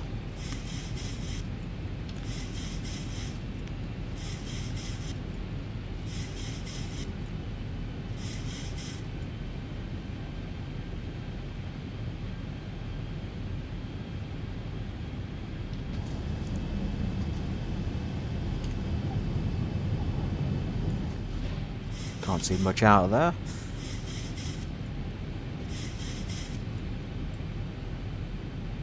Come on, descent. Still not descending.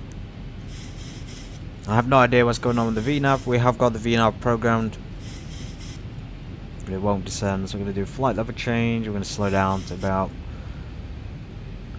We'll keep it at 170 for now. We should be descending, but we just, for some reason, the plane doesn't want to. There we go.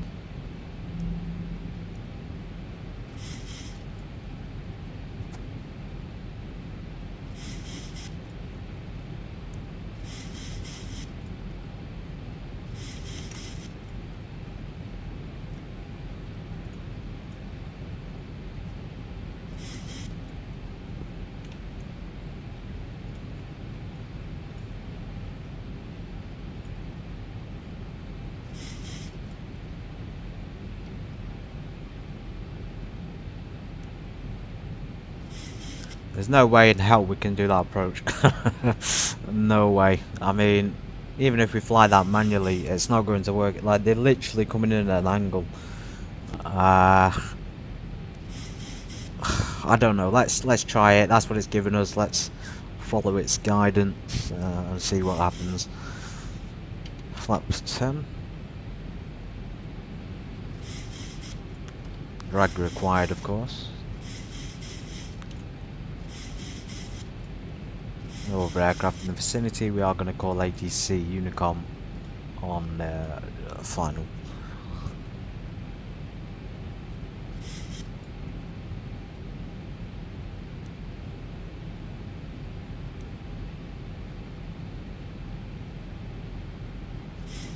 Not going down quick enough. We're going to have to put the spoilers up.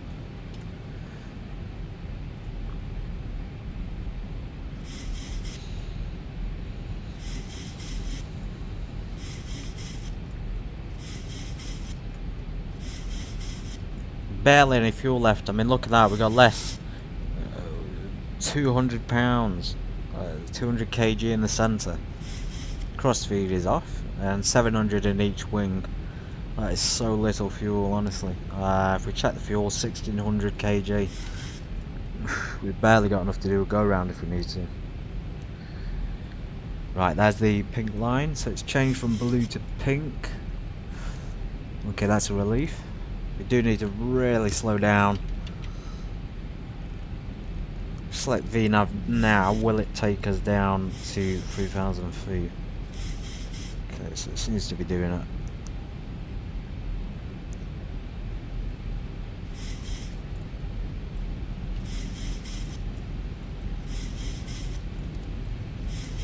Let's get the vertical speed on. Steep descent, 3,000 feet a minute.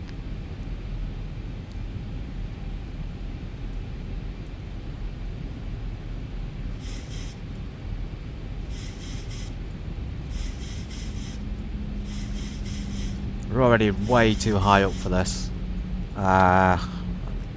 Really high. It's going to be an interesting one though. Coming in from the side. I've never done one of these before at an international airport. Looks like a big one. We've got plenty of terminals, so we're taking the right exit. Auto throttle resets. Okay, let's turn that off. Final speed check, so 146.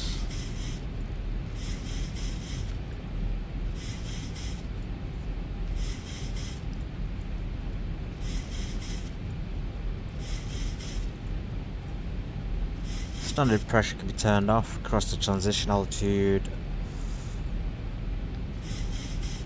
Vertical speed just vanished. May have something to do with the speed setting. Yeah, we're way too high up. Time to go rogue again. Fly this thing manually. Idle the engines, we'll keep the spoilers up and we'll keep the gear down. Okay. Remember, lift is added when you add flaps along with drag. Like, I don't know how this is a proper approach into the airport. Like, there's no chance we can land that. I think it'll have to be a 360 turn.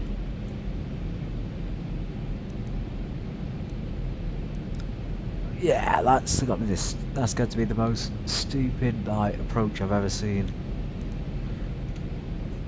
We did just intercept the glide slope somehow, so I'm gonna retract them back, put them on armed, we'll keep it geared down, and we'll just keep our speed where it is as we descend down around with a circle. Landing lights are on.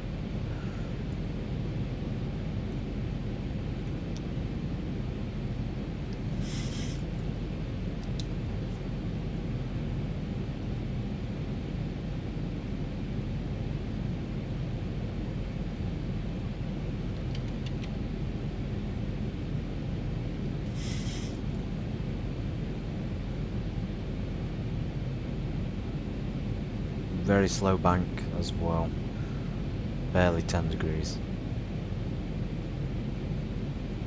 Glide slope again being picked up about this altitude.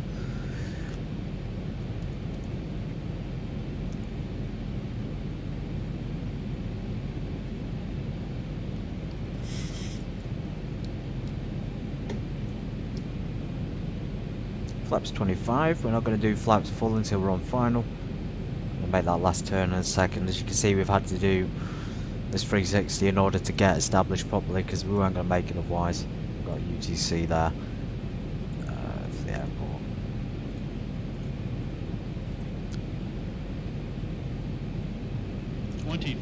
Hand flying this as well so we can stay on track.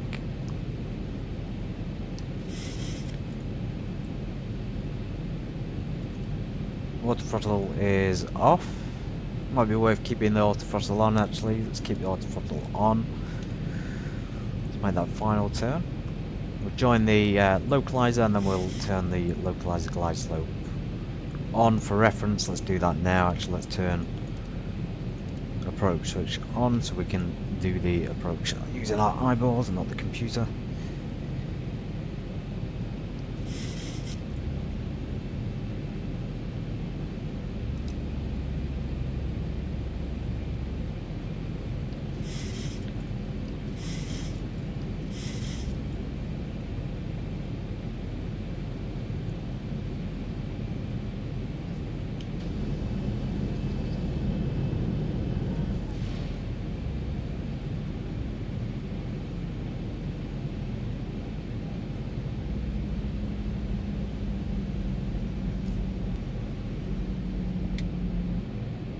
Maintain well, we're going below 3,000. Let's maintain this.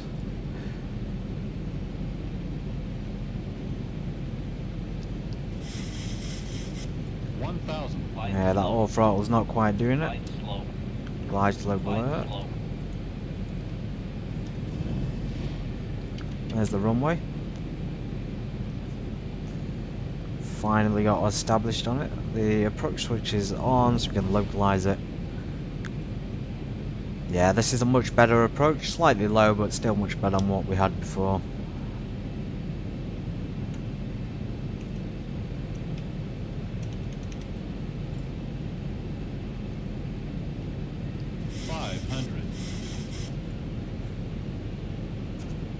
Tashkent traffic, Aeroflot 14 is final, runway 26 right.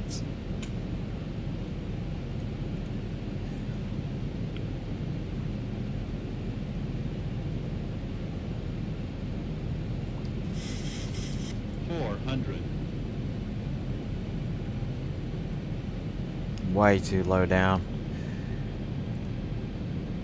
So at this point it's probably going to be a go around in real life, but we're not in the mood, and we haven't got enough fuel on board either.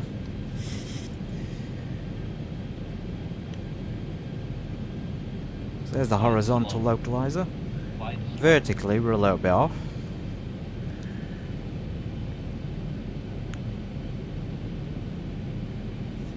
There's the fuel warning.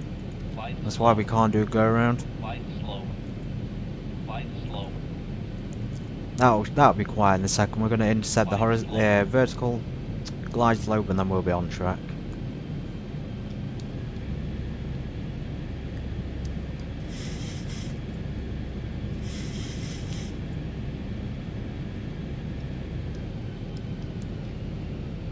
There we go. There's the vertical glide slope. We're not below it. We're on track. 400. Yeah, it's a steep approach, this one, no doubt about it.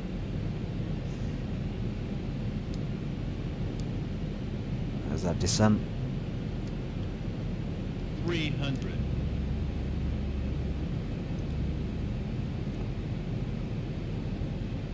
200.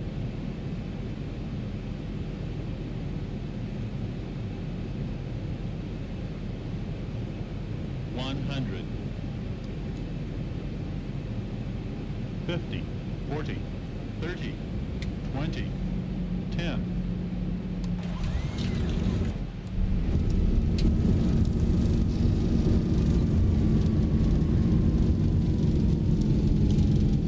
Let's go manual braking for this one. There we go. 80 knots. Welcome to Tashkent. We've made it.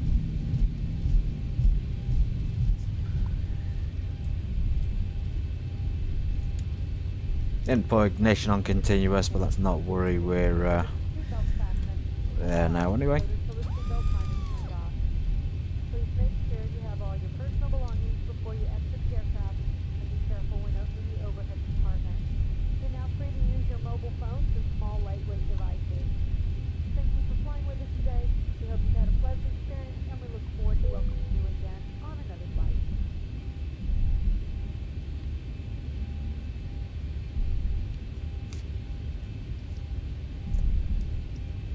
Heavy on the heavy on the graphics. It's barely reaching 30 frames. Let's go ahead and kick that APU. We can stick some lights on now we've touched down as well. Yeah, there's a little bit of lag creeping in. APU can come on.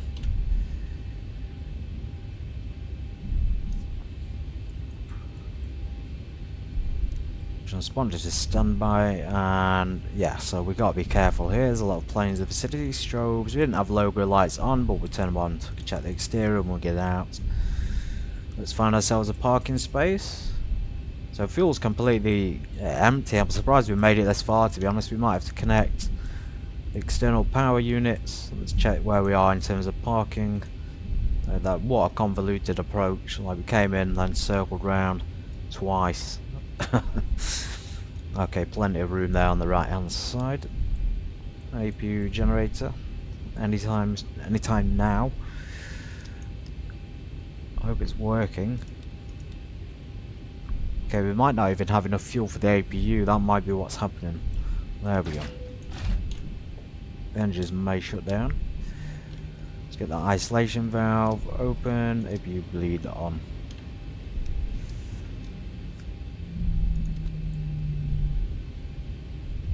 Jetways to the left and no jetways to the right, so it looks like we're not going to be going right today.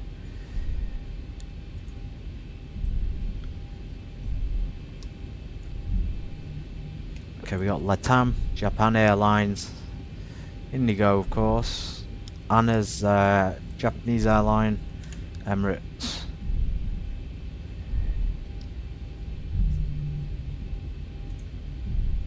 Yeah, we don't have a choice now. We have to go right, and then we've got a bit of a space up there. It seems like mostly non-jetway parking.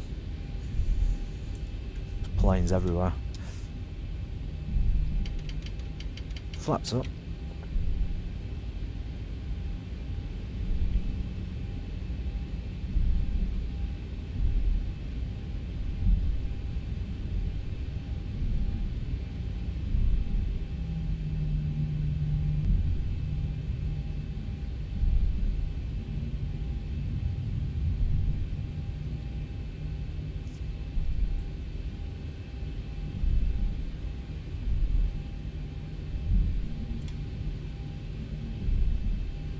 I have no idea if we're in the right space. I don't think we are, but we're going to go ahead and taxi this way anyway.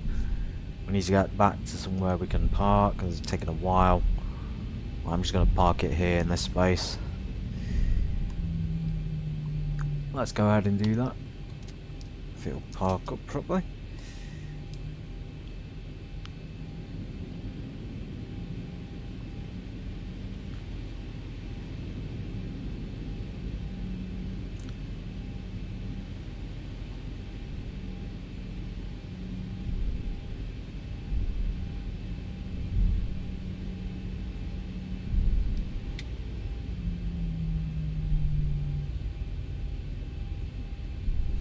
Fantastic, what a flight.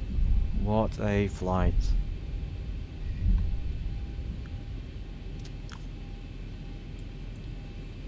APU bleed air on. Next lights off.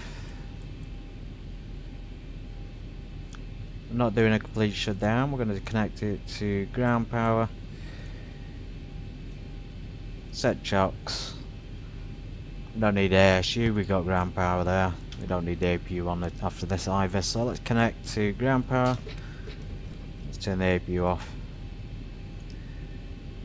Packs off. Isolation valve open. Window heats and pitot heats off. Trim air can come off. We're doing a full one. Full one to ground power, so it's sort of standby mode. Yeah, the IRS is coming off. Oops. Fuel pumps.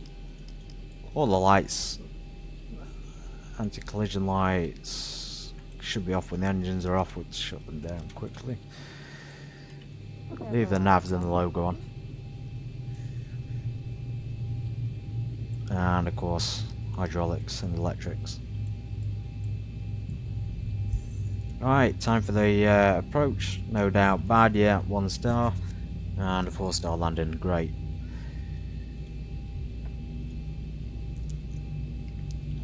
Well, what a trip, everybody. Let's try and crack that door open now, see if it works. There we go, it is working. And the aft entry and air stairs. Fantastic, so it works on the way destination, but not on the way back. Well, this has been an Aeroflot flight today. I hope you've enjoyed the Boeing 737-800 Zebo mod, and I will see you on Wednesday for a very, very special flight. I'm really looking forward to Wednesday. It's going to be, it's going to be a long one, so if you're coming along to it, bring some snacks or whatever. And yeah, I'll see you then. So have a great week, everybody. Take care until Wednesday. Goodbye.